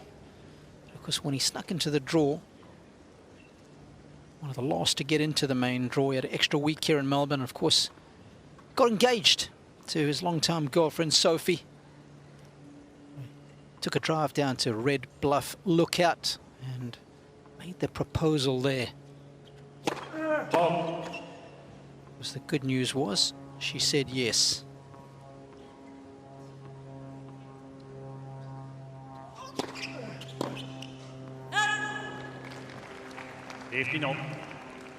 From Germany, but makes Belgium his home now, Antwerp particularly. That's where Sophie hails from. Played some good tennis in Brussels at the end of the year. Bit of a hometown feel for him now. 13-15.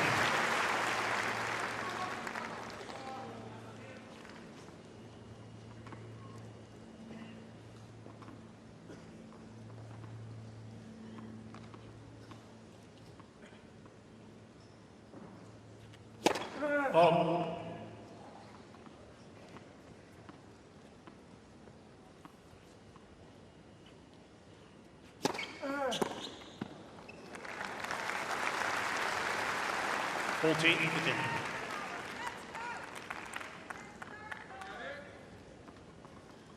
Any spare time this guy's got, he's out on the golf course. Had a round with Roger Federer on Monday at Kingston Heath. Oh.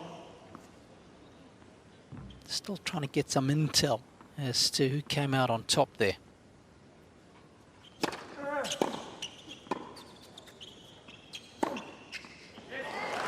I'm not sure how Fed's golf game has developed over the years, but I know Carlos loves to play and plays a lot. Oh yeah. In fact, to tell you how much he plays, the evening before the Wimbledon final this year, I was playing at Royal Wimbledon, and who did I see playing in front of me? No way. Oh yeah, 18 holes. Wow. On Saturday night.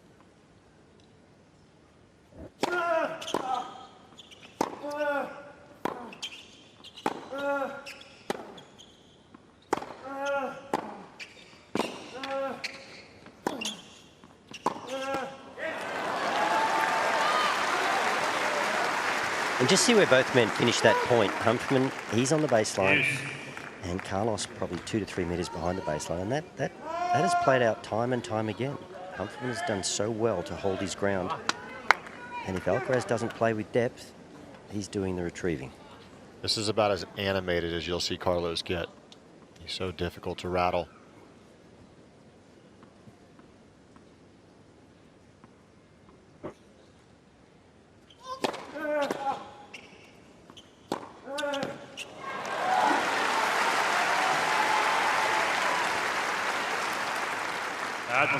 Alcaraz.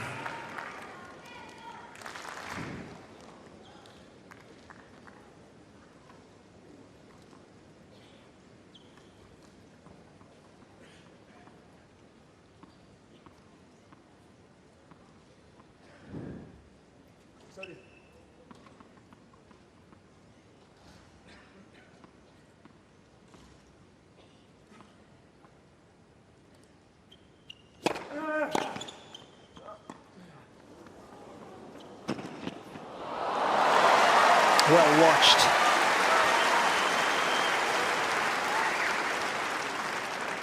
Yes.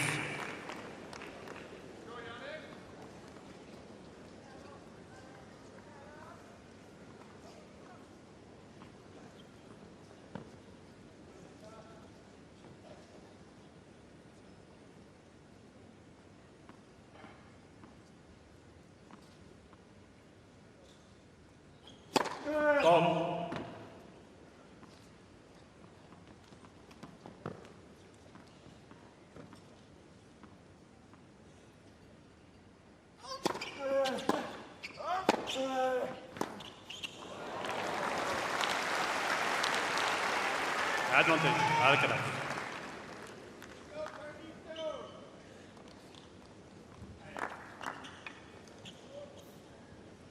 This has been a physical match. Over 5 minutes in this game, an hour and 34 minutes on the clock, and we're only a set in 2 games in.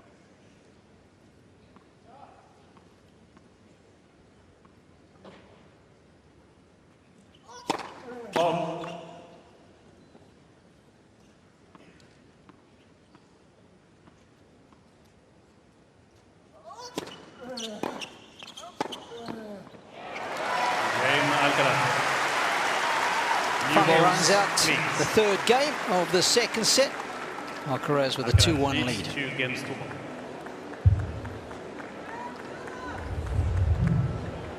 Well, it wasn't easy. He's had to fight hard for everything he's earned in this entire match, and Hanfmann's done a really good job mentally staying with him here. Let's take a look at where Carlos is attacking throughout this match. You can see him picking on the Hanfmann forehand. When he plays aggressively through that forehand side, the red dots being the mistakes. You can see when he's pushed behind the court, particularly when he's a couple meters behind that baseline, that's when you can see the Hanfmann forehand start to go off a little bit. When he's stepping inside the court, all those yellow dots, that's when he's very dangerous, doesn't make a lot of mistakes. Those red dots when he's playing defensively, when the depth, as Wally's been saying, the depth being so important. You get that depth, you get the mistakes.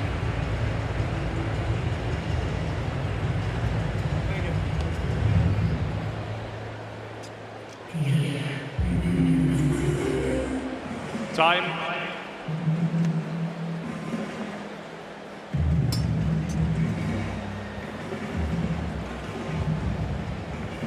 Well, so often we talk about racket head speed, the pace of shots, but equally as important is the depth, as both Wally and Ryan have been talking about. If you could only have one or the other, you could hit the ball hard but not regularly deep, but you had great depth but not necessarily hard. Which one would you pick? Depth every day of the week, and twice on Sunday, because Sunday's when the finals are usually, so you need it there twice. Yeah, I agree. I think unless you've got sort of Rafa's venom on the forehand where you can hit very aggressively to safe parts of the court, there is no substitute for depth. Kenny Rosewell once told me that. He knew a thing about a thing or two about tennis. But right now, if I'm in Team Alcaraz's corner, I'm saying, mate, we've got to struggle to get the ball back, obviously. But if you do, and you get an opportunity, play with a bit of flight. You've got the wind at your back now. You'll get a bit of help through the air and off the court. A bit of height and a bit of depth.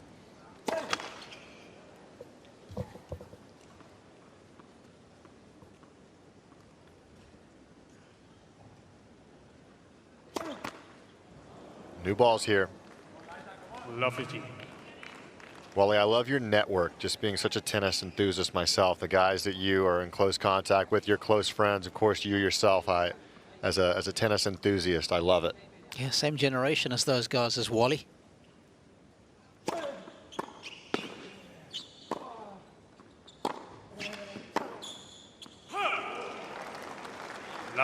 Well, we do have a fairly, Robbie, quite a long and rich history of the sport in this country. And John Newcombe, Tony Roach, Frank Sedgman is still here in Melbourne, 98 years of age, I believe, going strong. Incredible generation of players that we did have in the halcyon days of Australian tennis. Well said. And Wally, I'd like to give a shout out to one of my very good friends who passed away this year. Warren Jakes. You know Jakesy oh so well. What a great servant he was to tennis in this country and in the UK. We send all our best to Helen, his wife. What a great man Jakesy was.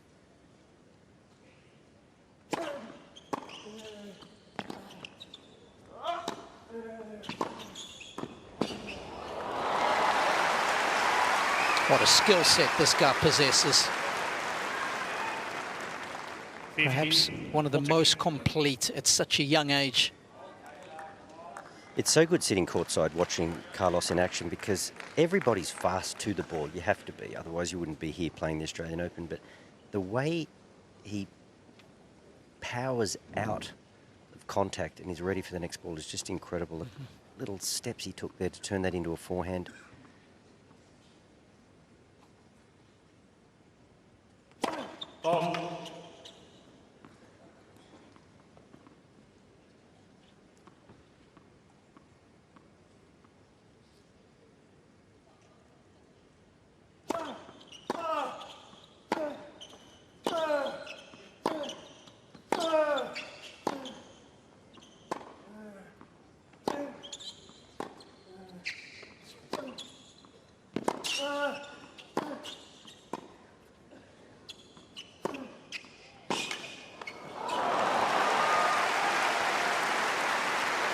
That's a great rally.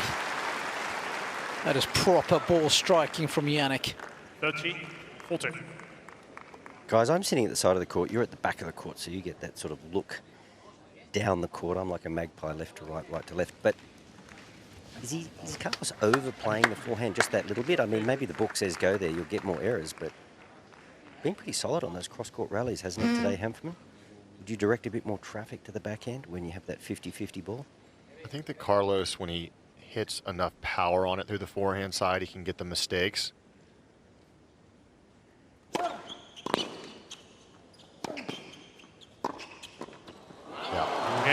That's a big moment there, that breakthrough. Now he's got the newer balls after just one game played with them, and he's got that set and break lead. This is where he's so good at putting the foot down and just making this a long, long day on the other side of the net. But Wally, to answer your question, I love the power through the forehand side for Hanfmann. Historically speaking, that is the side that gives you a lot more mistakes. He can definitely pop it more, and he will hide the fact that there's more mistakes by scaring you with it. It's kind of his strategy and one of the ways he's deceptive with it. But if you can go aggressive through the forehand side, the unforced errors count can start to pile up.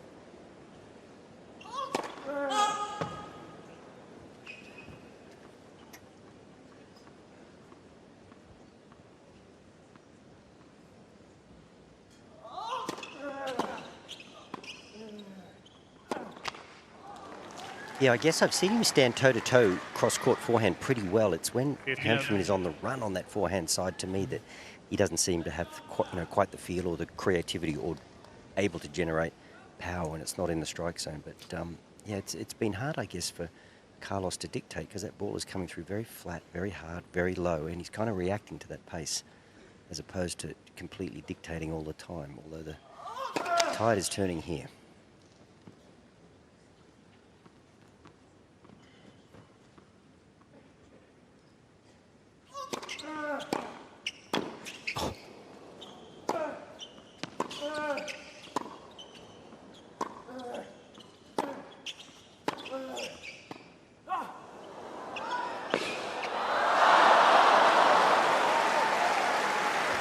Can you imagine if he had pulled that off? I still can't believe he got that return in the air off the volley.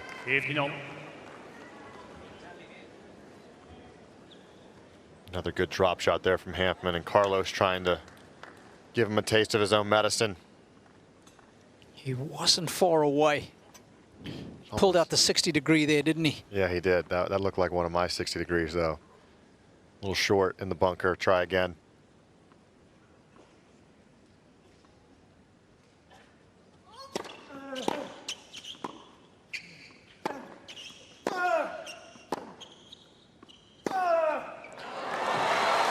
Beautifully done there from Carlos. A great pickup off the return. Another good deep return from Hanfmann. Win percentage of the set after an early break, 93%. If you needed any more reason to think that Carlos is good when he's playing with confidence. Yeah, an early break is considered in the opening 4 games.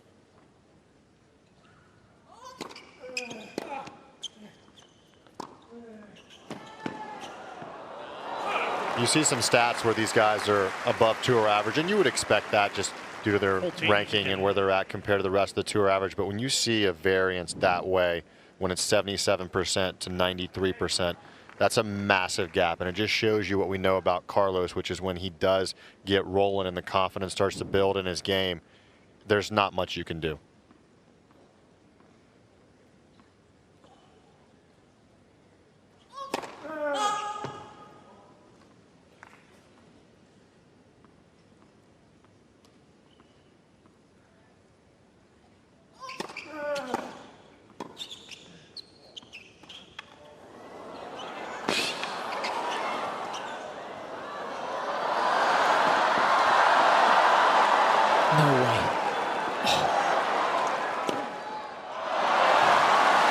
Good.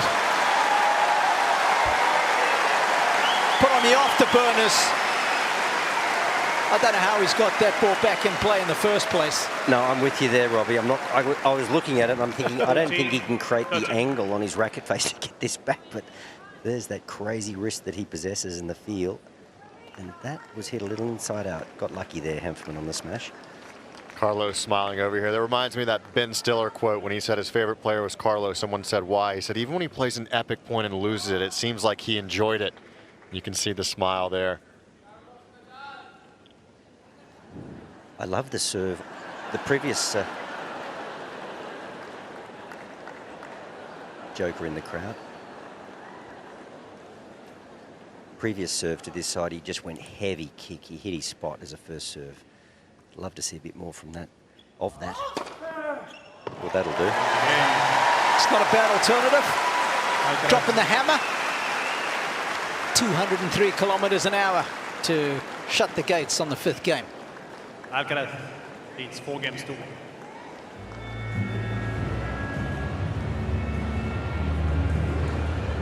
Well, hopefully we'll get a replay of that spectacular get. Here we go. Oh, this is so beautiful to watch. There's that versatility there, having to play the first shot, and the speed, the footwork.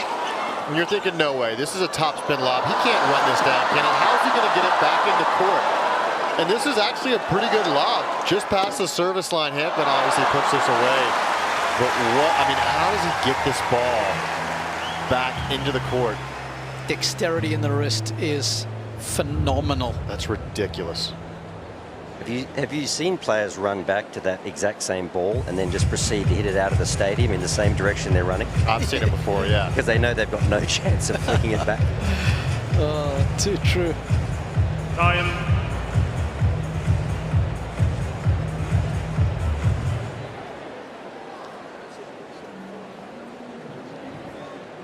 Well, there was that look from Yannick Hanfmann back down the court after Alcaraz put that return back in play, the lob back in play, as if to say, what planet is this guy from?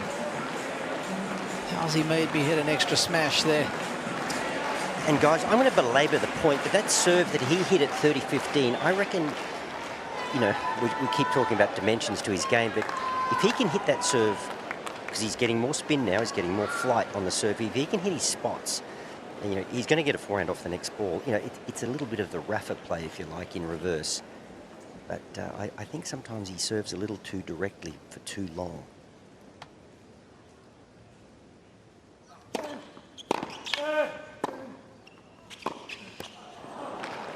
And it's funny you mentioned that, Wally, because I think he's gone away from using that heavy kicker. I remember distinctly.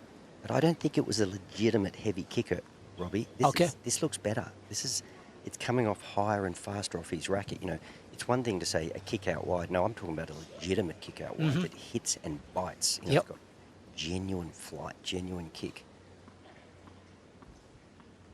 This is an improved serve.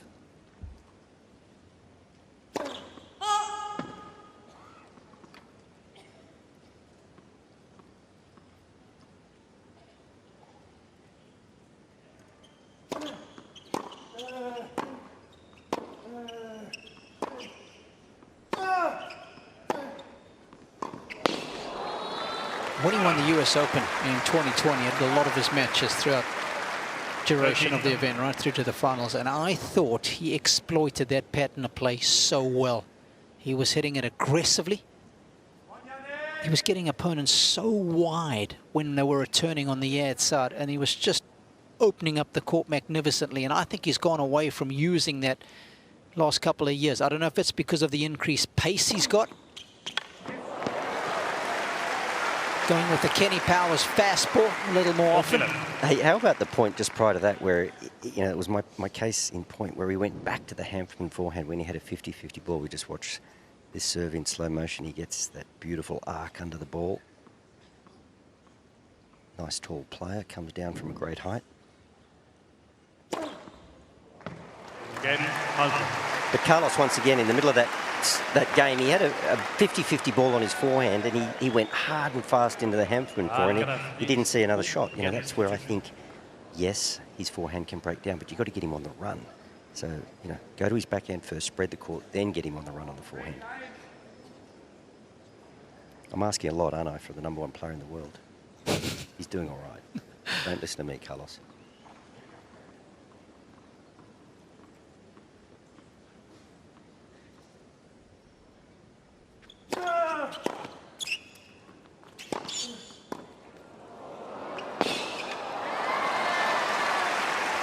Beautifully done with the chip there. It's that opening shot off the court. Has this space there. Carlos, again, trying to use his speed.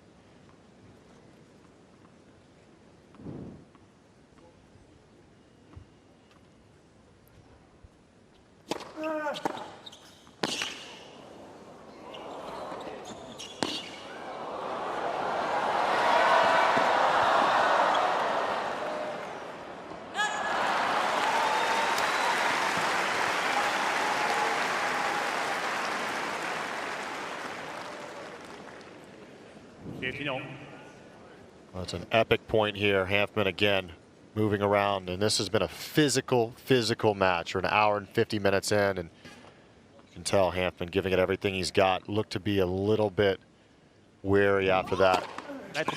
First service.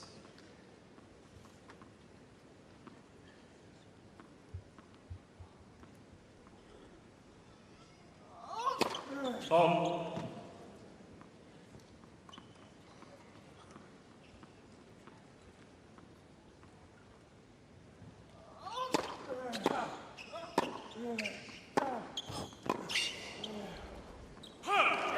That's beautifully struck. Fighting back here in set number 2.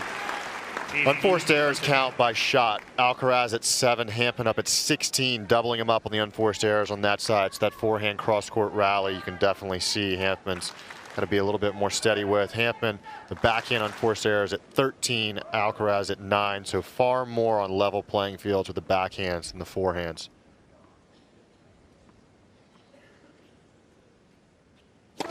Oh.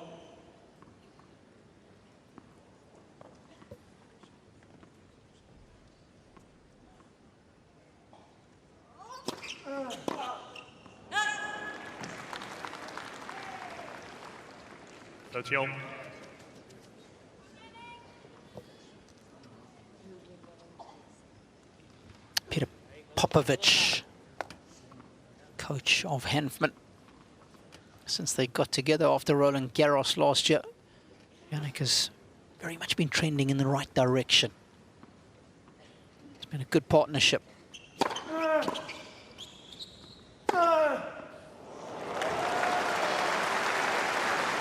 We talk about using the full dimensions of the court. 14, that's it. Oh, wow. Just on the outside of the line. 99% out. There's 100% in.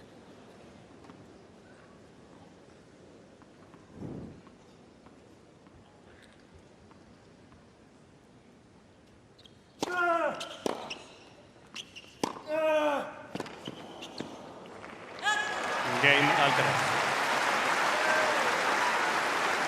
Starting to assert his authority now as Alcaraz. 5-2, second set.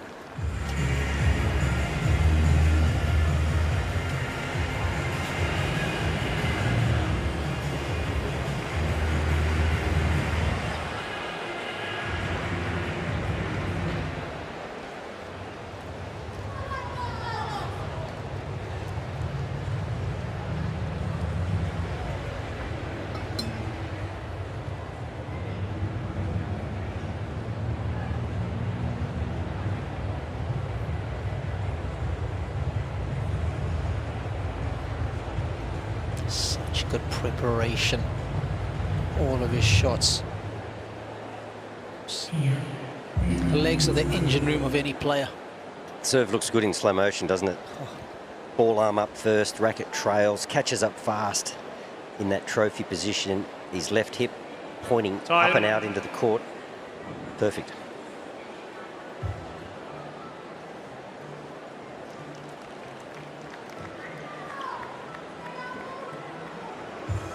Well, into day 4 of a live coverage of the 2026 Australian Open.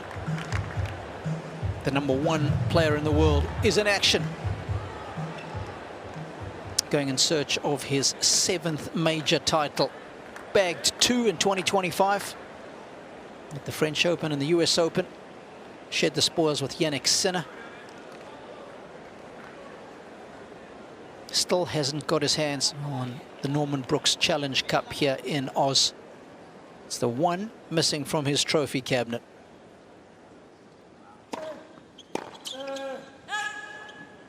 Of course, were he to win the Australian Open this year, become the youngest player in the Open era to win 7 major men's singles titles.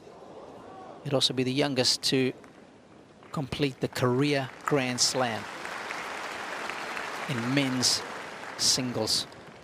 So plenty to play for Carlos.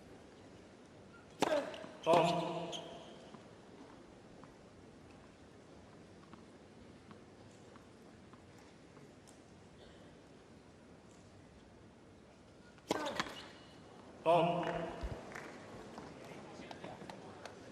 15-all. As the fatigue starts to set in a little bit, Hanfmann will become even more reliant on the free point with the serve. That'll cause a few more mistakes. The serve percentage will drop a bit. Carlos has established himself as the better player here off the baseline rallies. Hanfmann's going to need that serve to really play a factor here. Ball.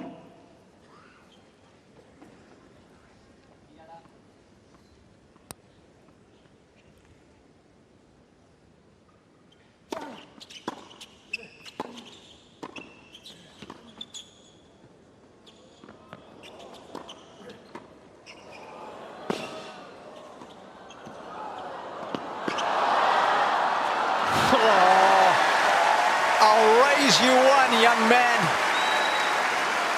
Das ist gut. Das ist feel good. 13-15. Sigue ahí atento. Eso es bueno. Va. It was a beautiful lob there. Carlos with great technique up there at the net. Hanfmann with a great push of the volley behind him, and Carlos couldn't play the tweener over him. So creative.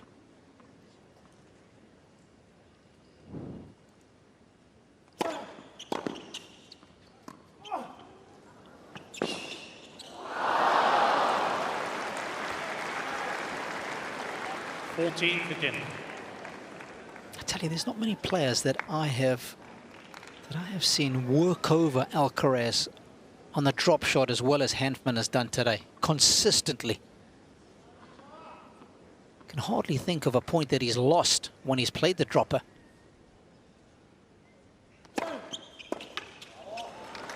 That's good stuff. See if Alcaraz can put this second set to bed.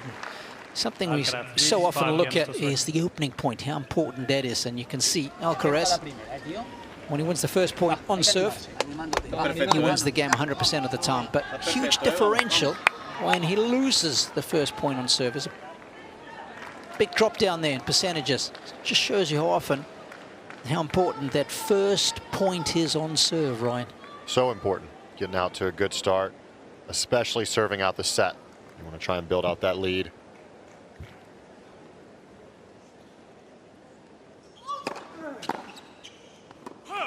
$15-11. And of course, when you compare that to the tour average, that's so important, right? Tournament average is 90% when they win the first point. But similarly, when losing the first point, the rest of the fields, that's 66%. So always nice to compare one player to the rest of the field. 13-11. I'm actually really surprised at the drop-off. I just thought serve would be so dominant, there wouldn't be such a great margin between winning and losing that first point. Yep, it certainly is, Wally. I've got a great little graphic from the US Open a couple of years ago. The numbers are almost identical.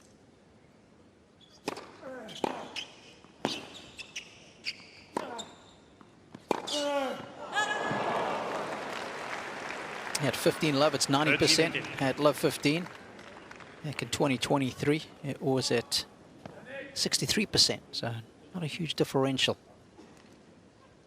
Still a good chance of holding.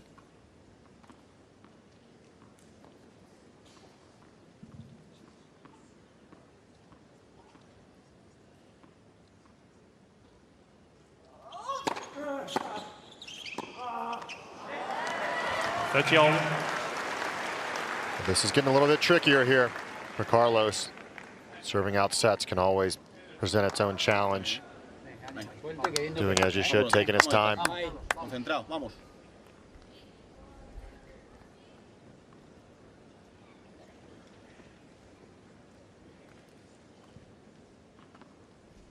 Just been touching his right knee as Hanfmann. Might see the physio at the end of the set or the end of this game.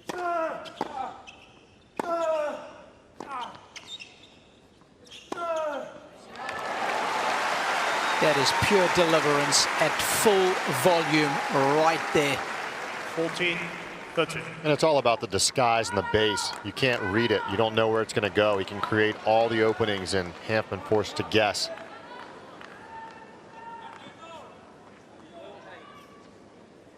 Nice way to bring up set point.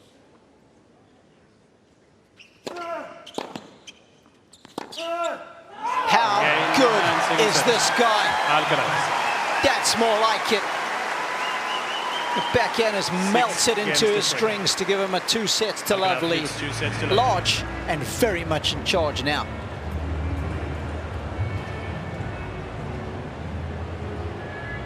Well, you can see the fire. He knows how important that is once you get the momentum rolling. And for Carlos, after that opening set was so vital there in the tiebreaker, set number 2 a lot more dominant for Carlos. Wins 76% of points behind the first serve, 50% on the second serve. 12 winners, only 5 unforced errors. Unforced errors count way down. You can see the 11 unforced errors for Hanfmann. Didn't face a break point throughout the set, was dominant on serve. We saw him getting out to the lead and holding on to it throughout the majority of that set. And he is 1 set away from round 3. So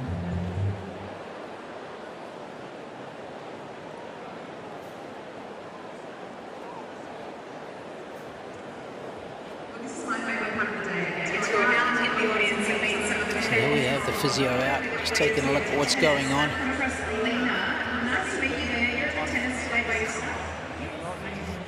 So while we wait for Yannick to get assessed, let's feast on some highlights from set number 2.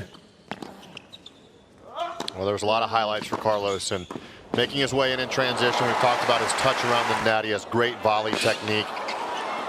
The movement, incredible. Even these points that he lost, you can see just always putting that extra ball back in the court.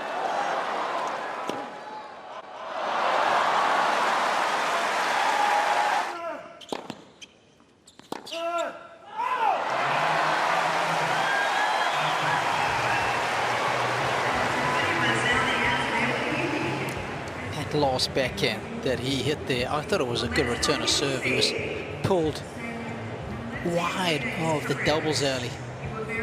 His ability at the end of range, as Wally's alluded to on many occasions, to stay balanced and rip the ball so hard. It's just uncanny.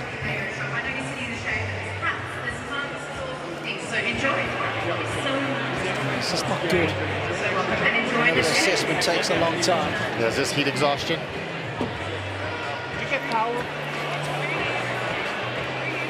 I saw him rubbing his knee.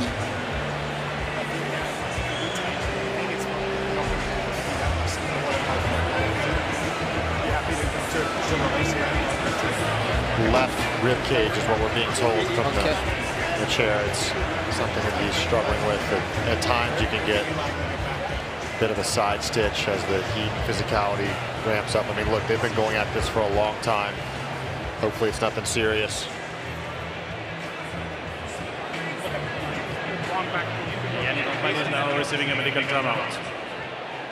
Almost in the psoas area.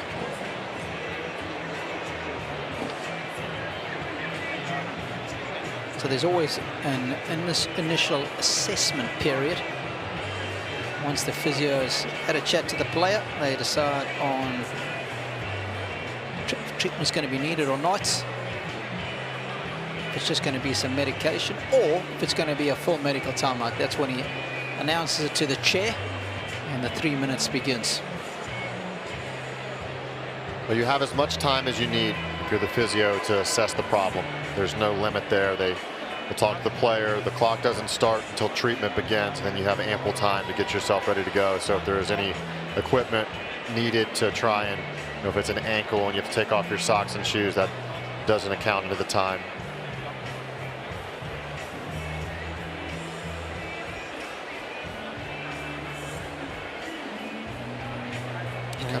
Yeah, more in the upper rib cage. Kind of looks like oblique area.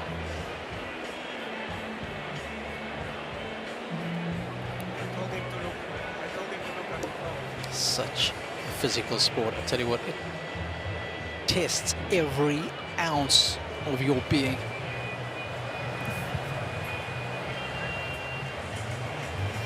Wally, I've often got into some good arguments and debates online with people suggesting that their sport, whatever that might be, is the one that requires you to be the greatest athlete. And I'm always quick to jump in there and say, no, yours is down the pecking order. Tennis is #1. And so starts the chat, Ryan. I'll help you make the case, Fitzy. I don't think that there's anything in tennis that it doesn't require. You've got hand-eye coordination, physicality, foot speed, strength, endurance. You've got to have very good mental toughness as it's an individual sport.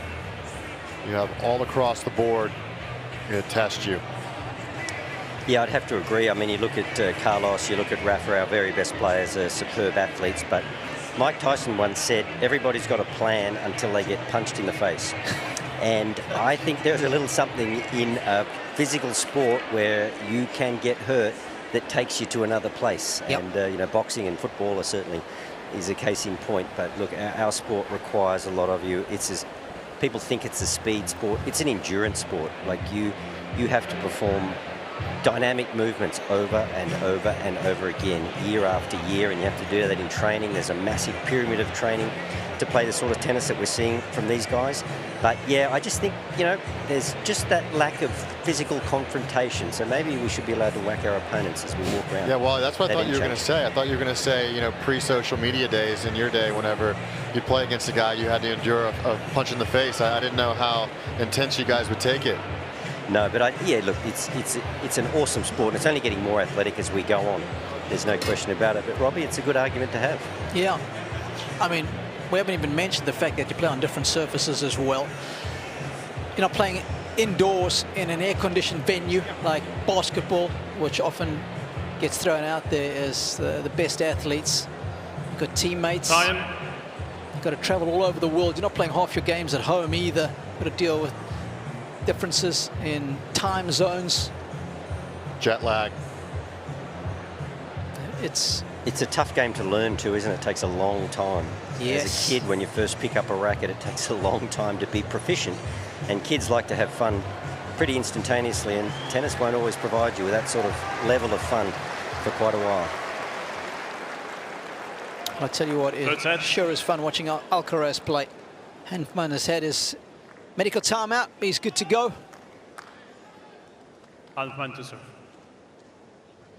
Just over 7 minutes since the last point.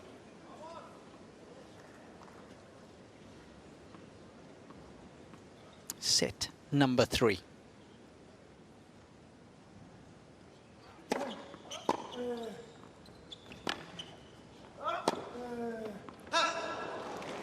Was that deliberate, boys, 173, or is that a consequence with this timeout? Yeah, I think that's something that he's managing. I would expect him to kind of test it out slowly and see how it feels. Something to watch out for sure. It's a good catch, Wally.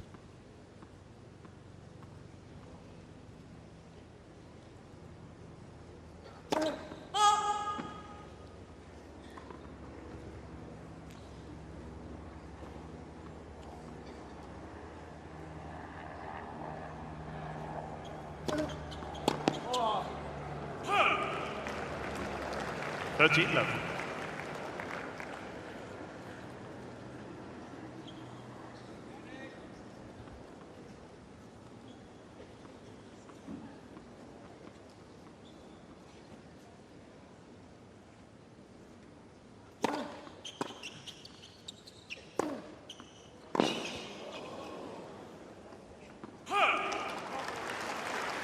As if he wasn't already dealing with enough. Hanfmann has to deal with the fact that Carlos, when he wins the first 2 sets at a major, is 51-0.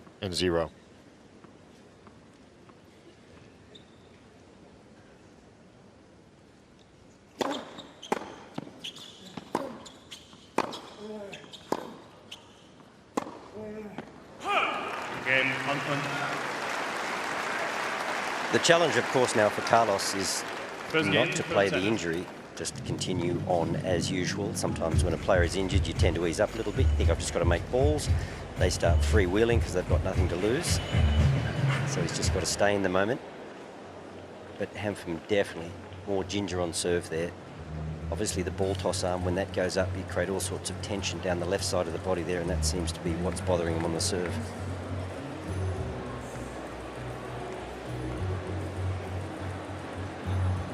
Concerned look on the face of coach Peter Popovich.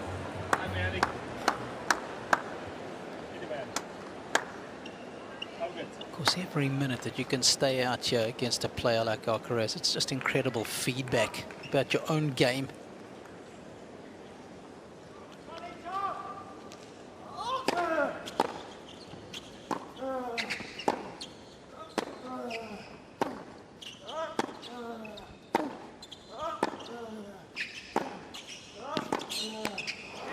Well, while we've got him out here, I want to focus a little bit on what this ranking bump means for Hanfmann after being outside the 150 mark in the world, getting back top 100, getting in the main draws of the majors again. At 34 years of age, if you're outside of 150 and you're not at tour level and you've been playing for a long time, you start to have those conversations in your own mind pop out. How long can I do? How much do I want to keep after this? You're not able to start making a lot of money out there, obviously just getting engaged. You've got so much going on, but then you get back inside of 100 as he's done in the last few marks, and now he's in the main draw at all the majors, which is guaranteed money. Even if he were to lose today, 225,000 Australian dollars is what he would take home, Ryan. That's a massive uptick, and they've done a great job pumping up the prize money. But you know, for a guy like Hanfmann, right, you're thinking about your career overall from the numbers, and when you start bringing home that kind of money and you're inside 100, it really is a weight off the shoulders. You have the ability to stay out there, to have your coach with you. 14. When you start dropping, you weigh those decisions. How much do I pay a coach? Can I afford to bring him with me? Can I get a physio on board? And at 34 years of age, it doesn't get any easier on the body. So there's many factors for what this does to change his year and the outlook of the next couple years for him. So hard fought.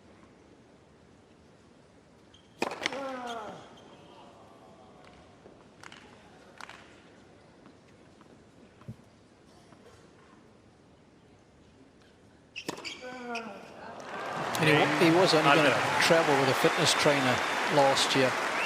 It's just a quick conversation that he had with Peter Popovich in Stuttgart that changed his mind. But it's impressive for me that he's prepared to make that investment when his ranking is dropping, when he's well outside the top 100.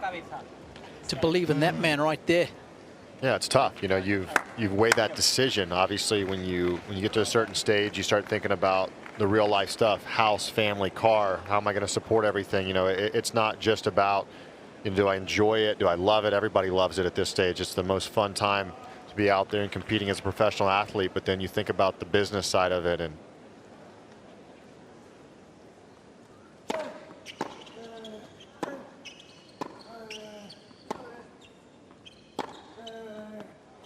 you know, these are the moments he's worked for.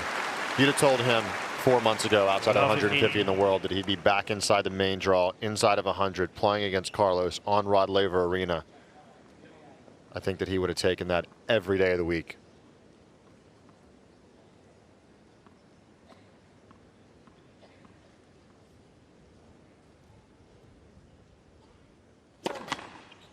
Oh.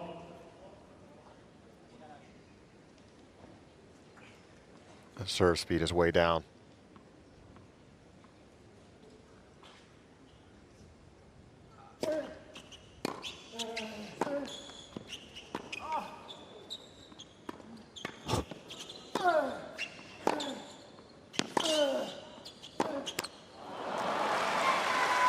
I'm not sure if Hanfmann's going to be able to finish this thing out.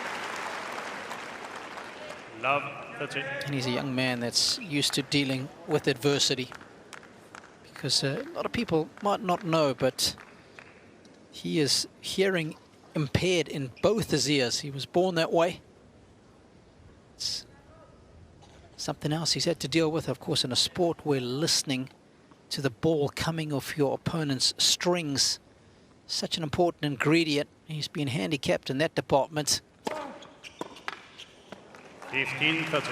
And so obviously the visual aspect is so important, and to have the tennis career that he's had, I think it's so admirable. Of course, a college standout at USC, won the NCAA championships with the team there twice, made a seamless transition into the pro game.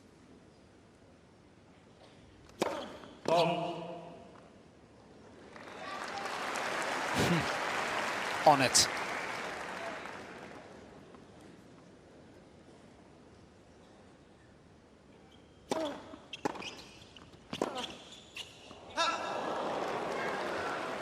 And he's definitely 15, struggling a bit with the serve. 14.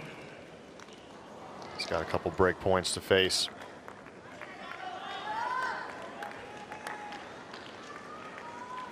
Carlos has taken 2 from 5 already. Let's look at the serve speed by set way down here.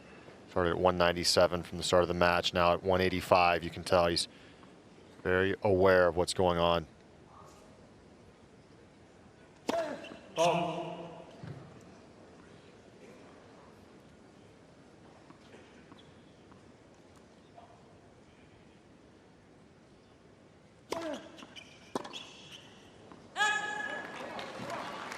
Thirteen, 14.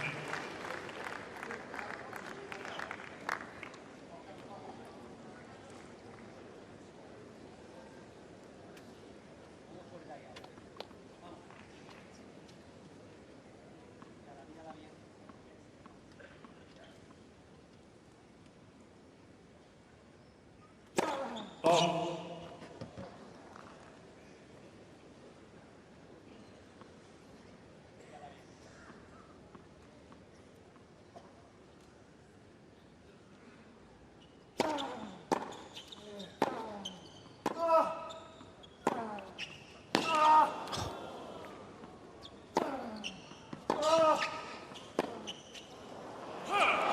Cain, Alcaraz. The raw, unfiltered athleticism being showcased please. beautifully on a big point by Alcaraz, who's got the early break in the Alcaraz third. leads 2 games to 1. He's got the physio back out.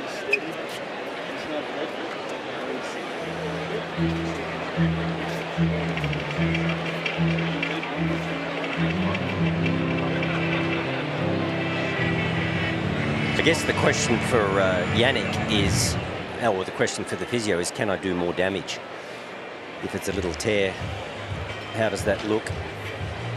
It's a long way home from here, obviously, against Carlos, but he's got to think about the rest of the season. Don't want to do yourself an injury that costs you, 2 to 3 months out of the sport.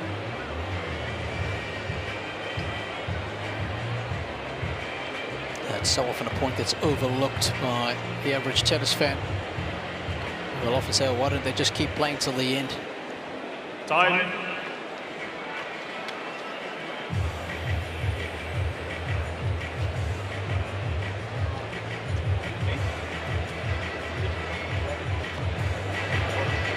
Well, I can tell you the winner of this match will take on either Michael Cain or Corentin Moutet. They're currently doing battle on court number 6. And the American qualifier was from Columbia University as the NCAA singles champion. Currently is Cain.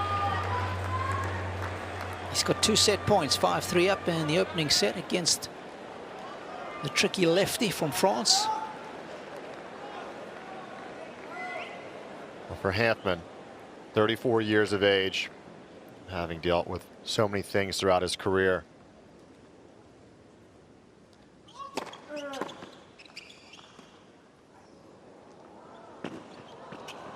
He has only retired 1 time in his entire career. That was back in 2022. So he's a guy that, he'll push through. He's tough. He's a tough customer. Carlos making him move.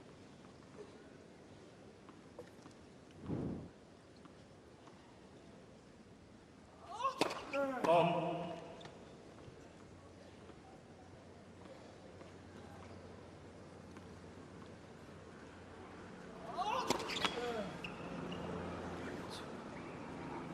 Fifteen on.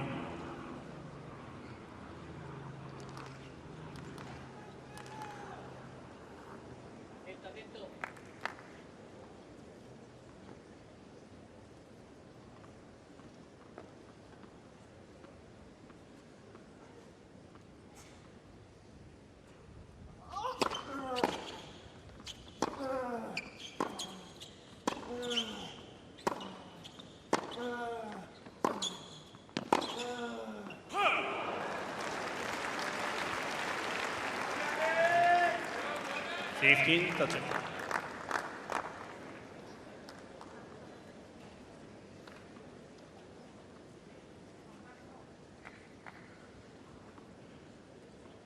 27 unforced errors from Alcaraz in this match so far. 6 more winners. 30-all.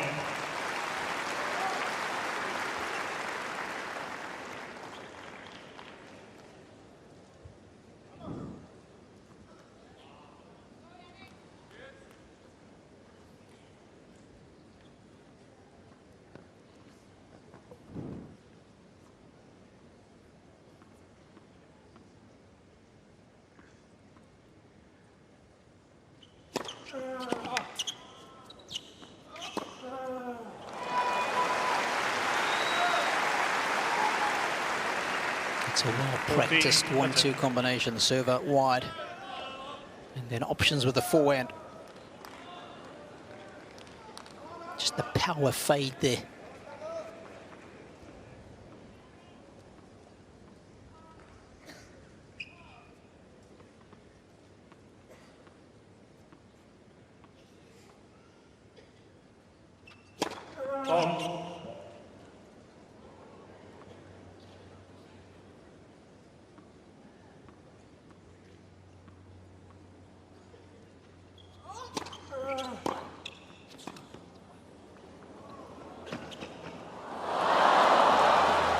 Cain, Alcaraz.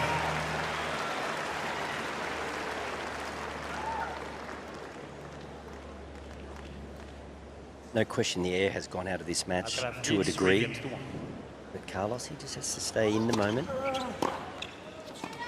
That was the drop shot there. He's played a couple in this game that maybe he shouldn't have got away with. I think Hanfmann had plenty of time there to play a running forehand. But yeah, for Carlos, I mean, he would look up and he would think, my opponent's injured, the scoreboard's in my favour. But yeah, as I said before, don't play the injury. Just stick to task. One more break and it's over.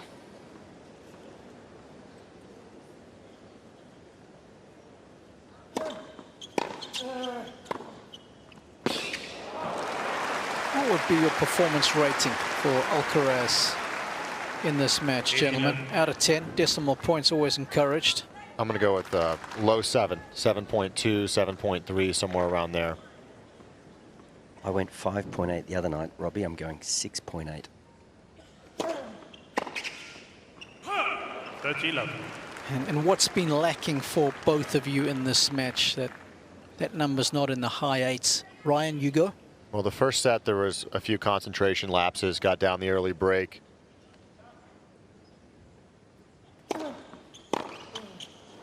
Had a few too many chances there in the later stages of the opening set in that 5-all game where Hanfmann was struggling a little bit on serve and Carlos was missing second serve returns, missing some short balls where he had the opportunities to try and send the message and he wasn't able to. Obviously his level overall is so high, so he's able to build out this lead regardless. Hanfmann doing a decent job of sticking around here, considering the injury, but he's down a break in the third.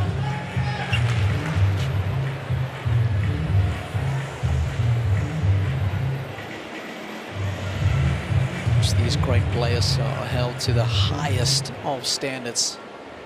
And if you're watching at home and you think, well, that's a bit tough, that's what they would expect of us. They're the ones who want to be held accountable to the highest of standards, and I almost think we're disrespecting them if we were giving them too much love. It's like, come on. No, not Carlos. Carlos, I mean, he's a guy who, he won the US Open semifinals against Novak in straight sets, and in the on-court interview said he didn't play well. He's not a guy who is selective with his performance. He knows when he's got more in the tank, and I think that if we said 9 out of 10 or 10 out of 10 for him today, he would look at us a little bit confused. Yeah, what match were you watching? Time.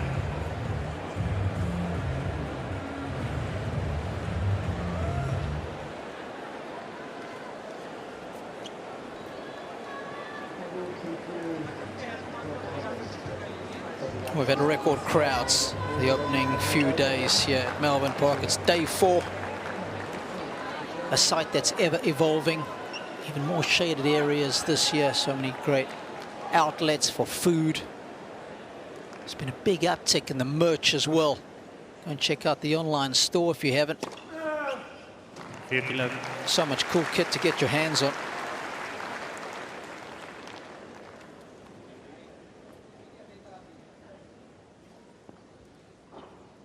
Trending nicely in the ace department.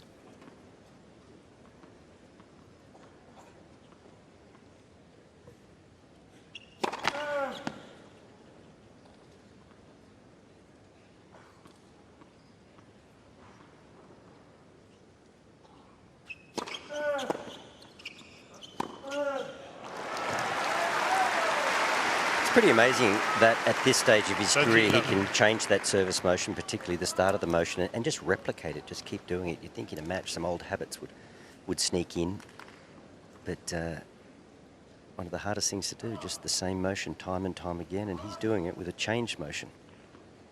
Quite a talent. Let. First service.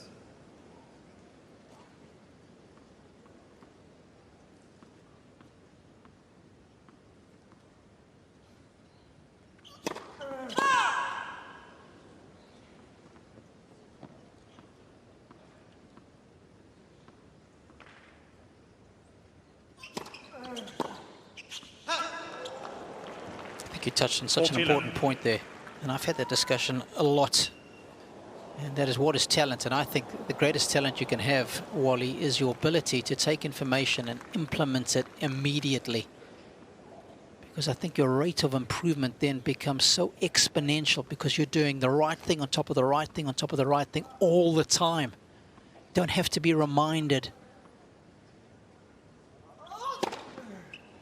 Cain, Alcaraz. Yeah, I would agree. And, you know, muscle memory is so important because you hit a shot a certain way time and time again since you're a kid, and it evolves. And then mid-career, well, early career, you make a change. So, yeah, I'm just pretty blown away. You know, he hasn't been pushed to the tightest of situations yet here at the Australian Open, but to me it looks like this serve is already moulded and will hold up under any circumstance. And you've got to give that man front and centre, Sam Lopez, a lot of credit. Of course, there's been a lot of pressure on him since Juan Carlos is no longer in the team. He was the one who was doing all the technical changes anyway, even when Ferrero was the main coach, if you want to call him that.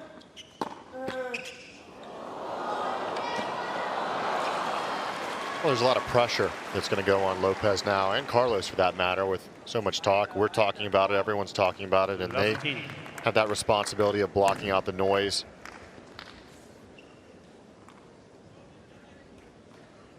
There were 4 events last year that Alcaraz did when only Sam Lopez was with him, and of course he won 3 of them.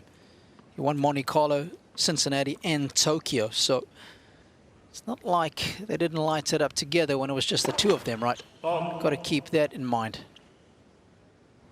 And Lopez has been around for a long time. He's coached a lot of good players. I think it's important that he gets the credit that he deserves.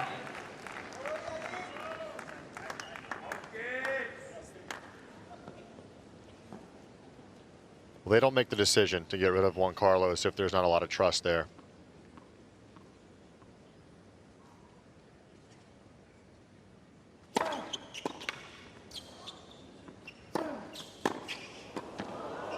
That's world class in anyone's books. 13-10. Beautiful touch. Coming in, taking it to him. He's been successful when he's approached the net.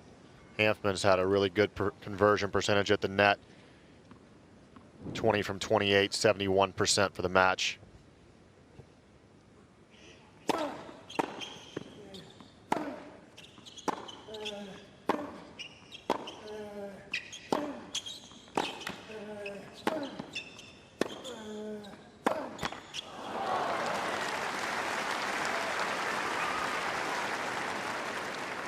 And we think of Carlos as the one who likes to come in a lot and play offensive tennis, but in fact it's Hanfmann who's been to the net 10 times more.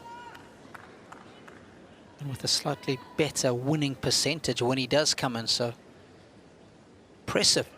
It's been a decent all-round performance from the German.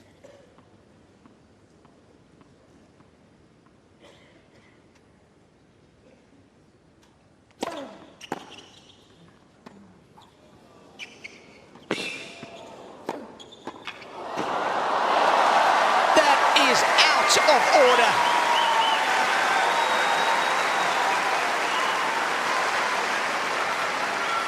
It's a topspin volley, Robbie. 14.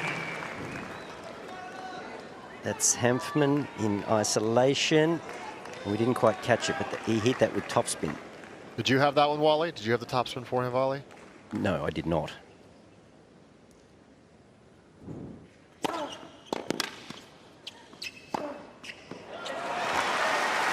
I just remember as John Fitzgerald being the inventor of that one. You might know better than me.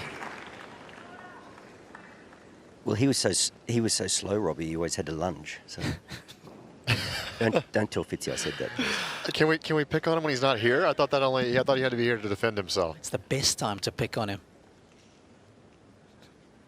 I tell you what, Pat Rafter did it pretty well, but Alcaraz was just about perfect there. That's not an easy shot to play, to control.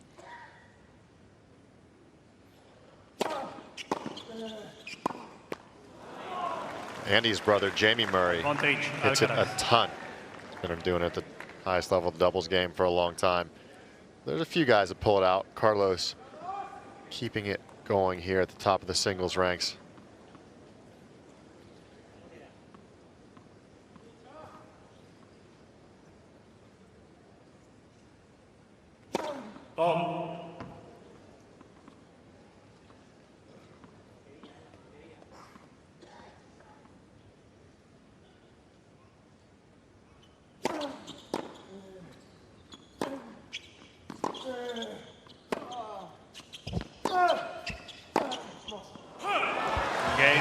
That should do it.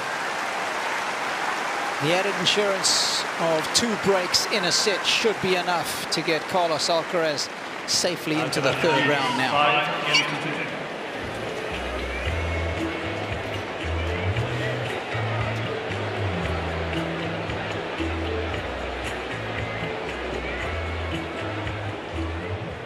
2. Check this out.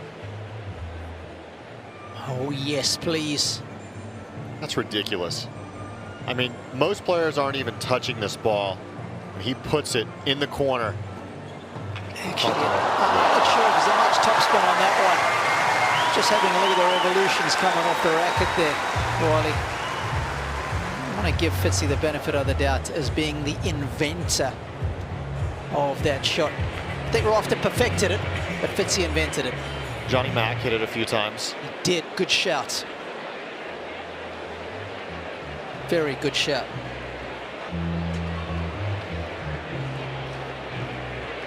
Time.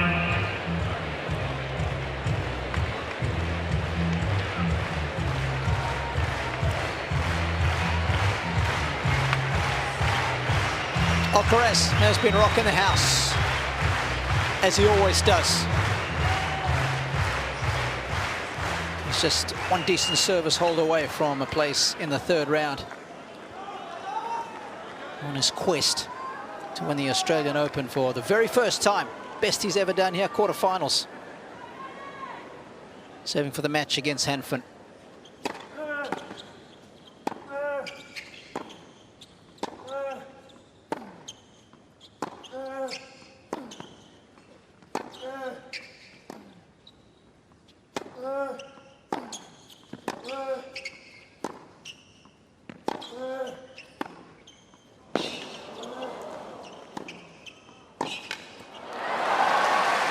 Robbie, what do you give him out of 10 overall? You got me and Wally in there. What's your number? There for a 7.2. Right there with me. I think, what was I, 7.3? Yep.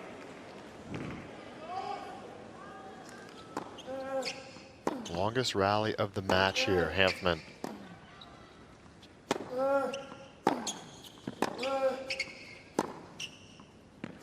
Beautiful variety of shots.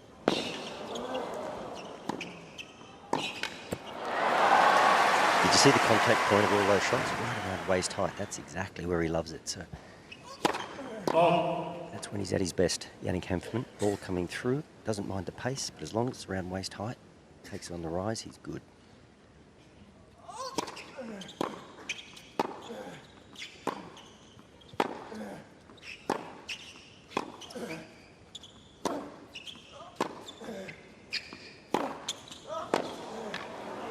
He's not done yet.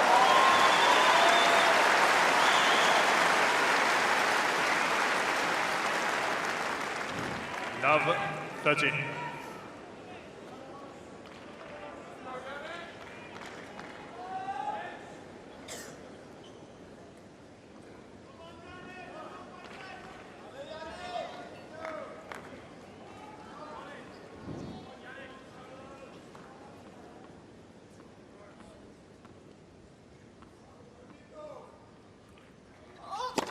Ball.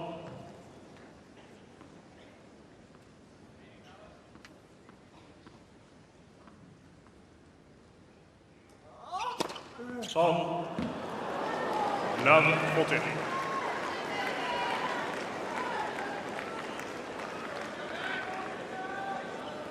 This is why that insurance break means so much. This would feel a lot different if he hadn't secured that second break.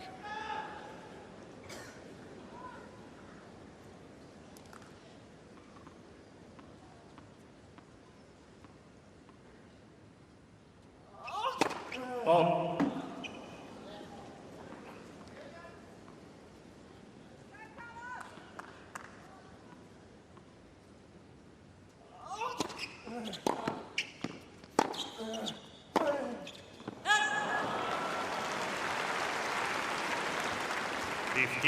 Okay.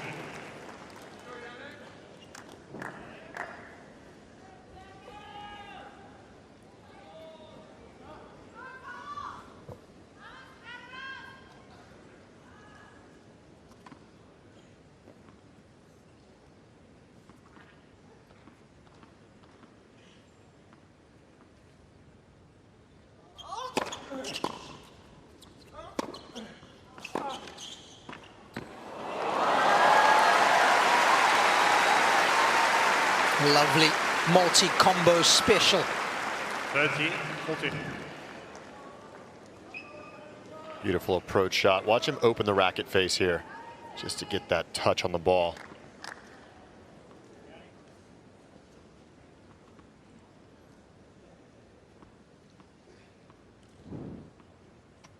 Third opportunity for Hanfmann.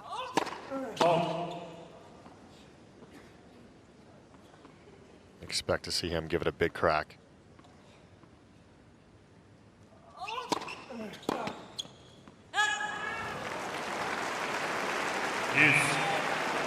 Well, it's the age-old question, isn't it? At Love 40, how to play those points. You get to 30-40. Do you go for it, that one glorious shot, or do you make Alcaraz play?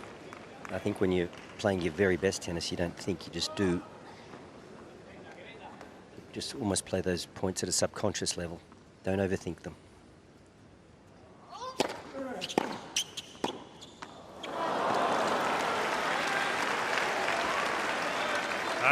Case in point there, it gets back to deuce.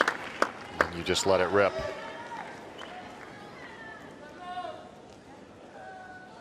I think you got to ask, what would my opponent want most? And he'd probably say an unforced error, so I won't give him that for a start.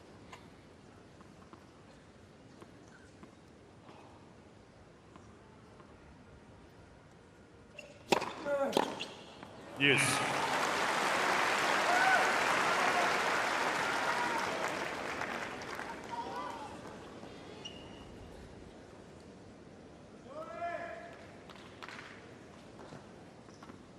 Yannick.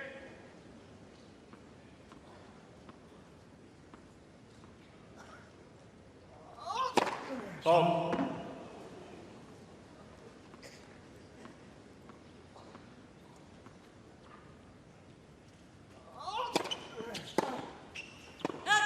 Advantage.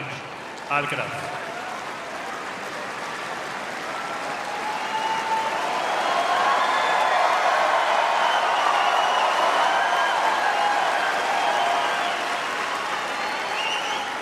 Hours and 41 minutes.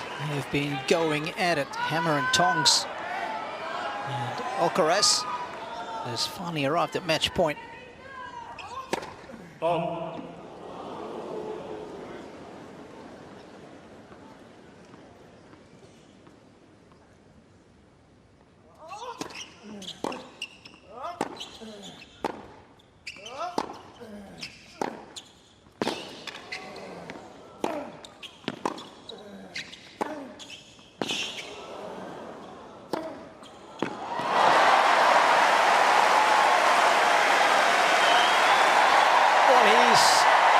his all today. And we saw plenty of that in the opening set. Yes. Did such a good job of going toe-to-toe with Alcaraz.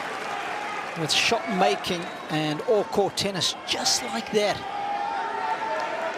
And as we know, it's so hard to maintain against the very best tennis player in the world. But Hanfmann's given it a good go.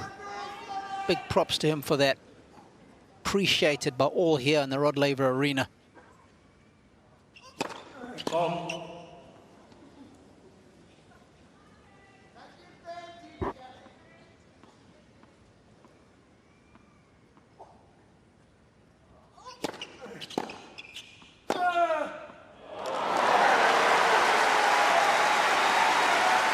It's a shot for the chosen few there.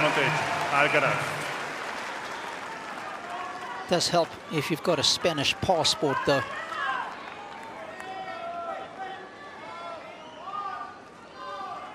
He's got a second match point.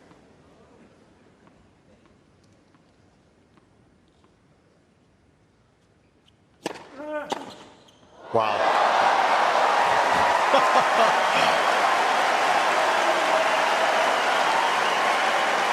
Is that all you got? Look at the smile. I love it. I absolutely love it right here. And Carlos can't help but smile as well. Yes. Do we have a speed gun on that forehand, Robbie? I think he broke it. 147 Ks.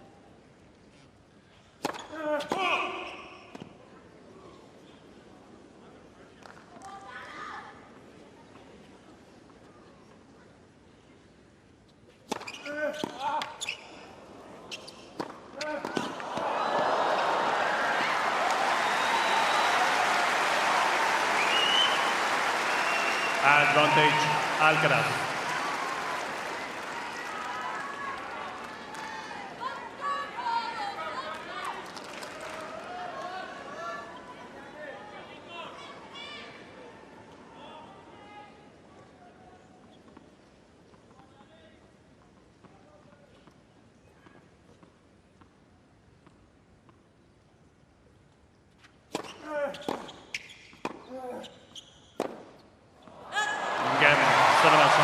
Alcaraz's quest to get his hands on the Norman Brooks Challenge Cup for the very first time is alive and well. We saw the artistry, we saw the beautiful brutality of his ground strokes, and that raw, unfiltered athleticism is always so easy on the eye. The good news for Carlos is that he's won in straight sets against the German. 7-6, 6-3, 6-2.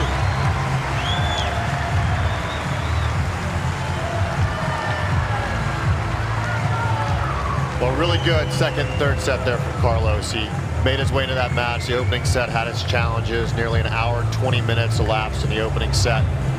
And after that, he got better and better. You could see his relaxation start as he played some of these more fun shots. He started to appreciate and enjoy the battle. Hanfmann played really well. He's coming in with a lot of confidence, having won a lot of matches in the last few months. He comes away from Melbourne Park having now cracked into the top 100 in the world again, and it's well-deserved. He's fought so hard for it, and you can see the level he can produce there all the way to the very end, Hanfmann. Yeah, well said. Very well said, Ryan. Huge props for Yannick. Big strides in the last 6 months. Performance like this is going to tear him up nicely. Class from the Alcaraz camp as well, acknowledging how well the German did play.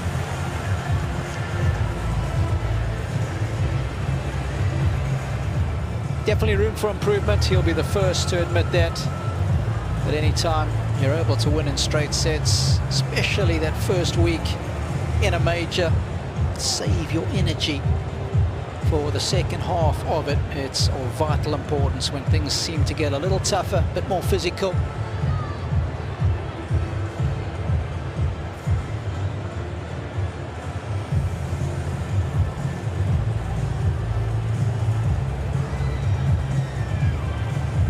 Showing his appreciation It's a mutually beneficial relationship that he has with the fans.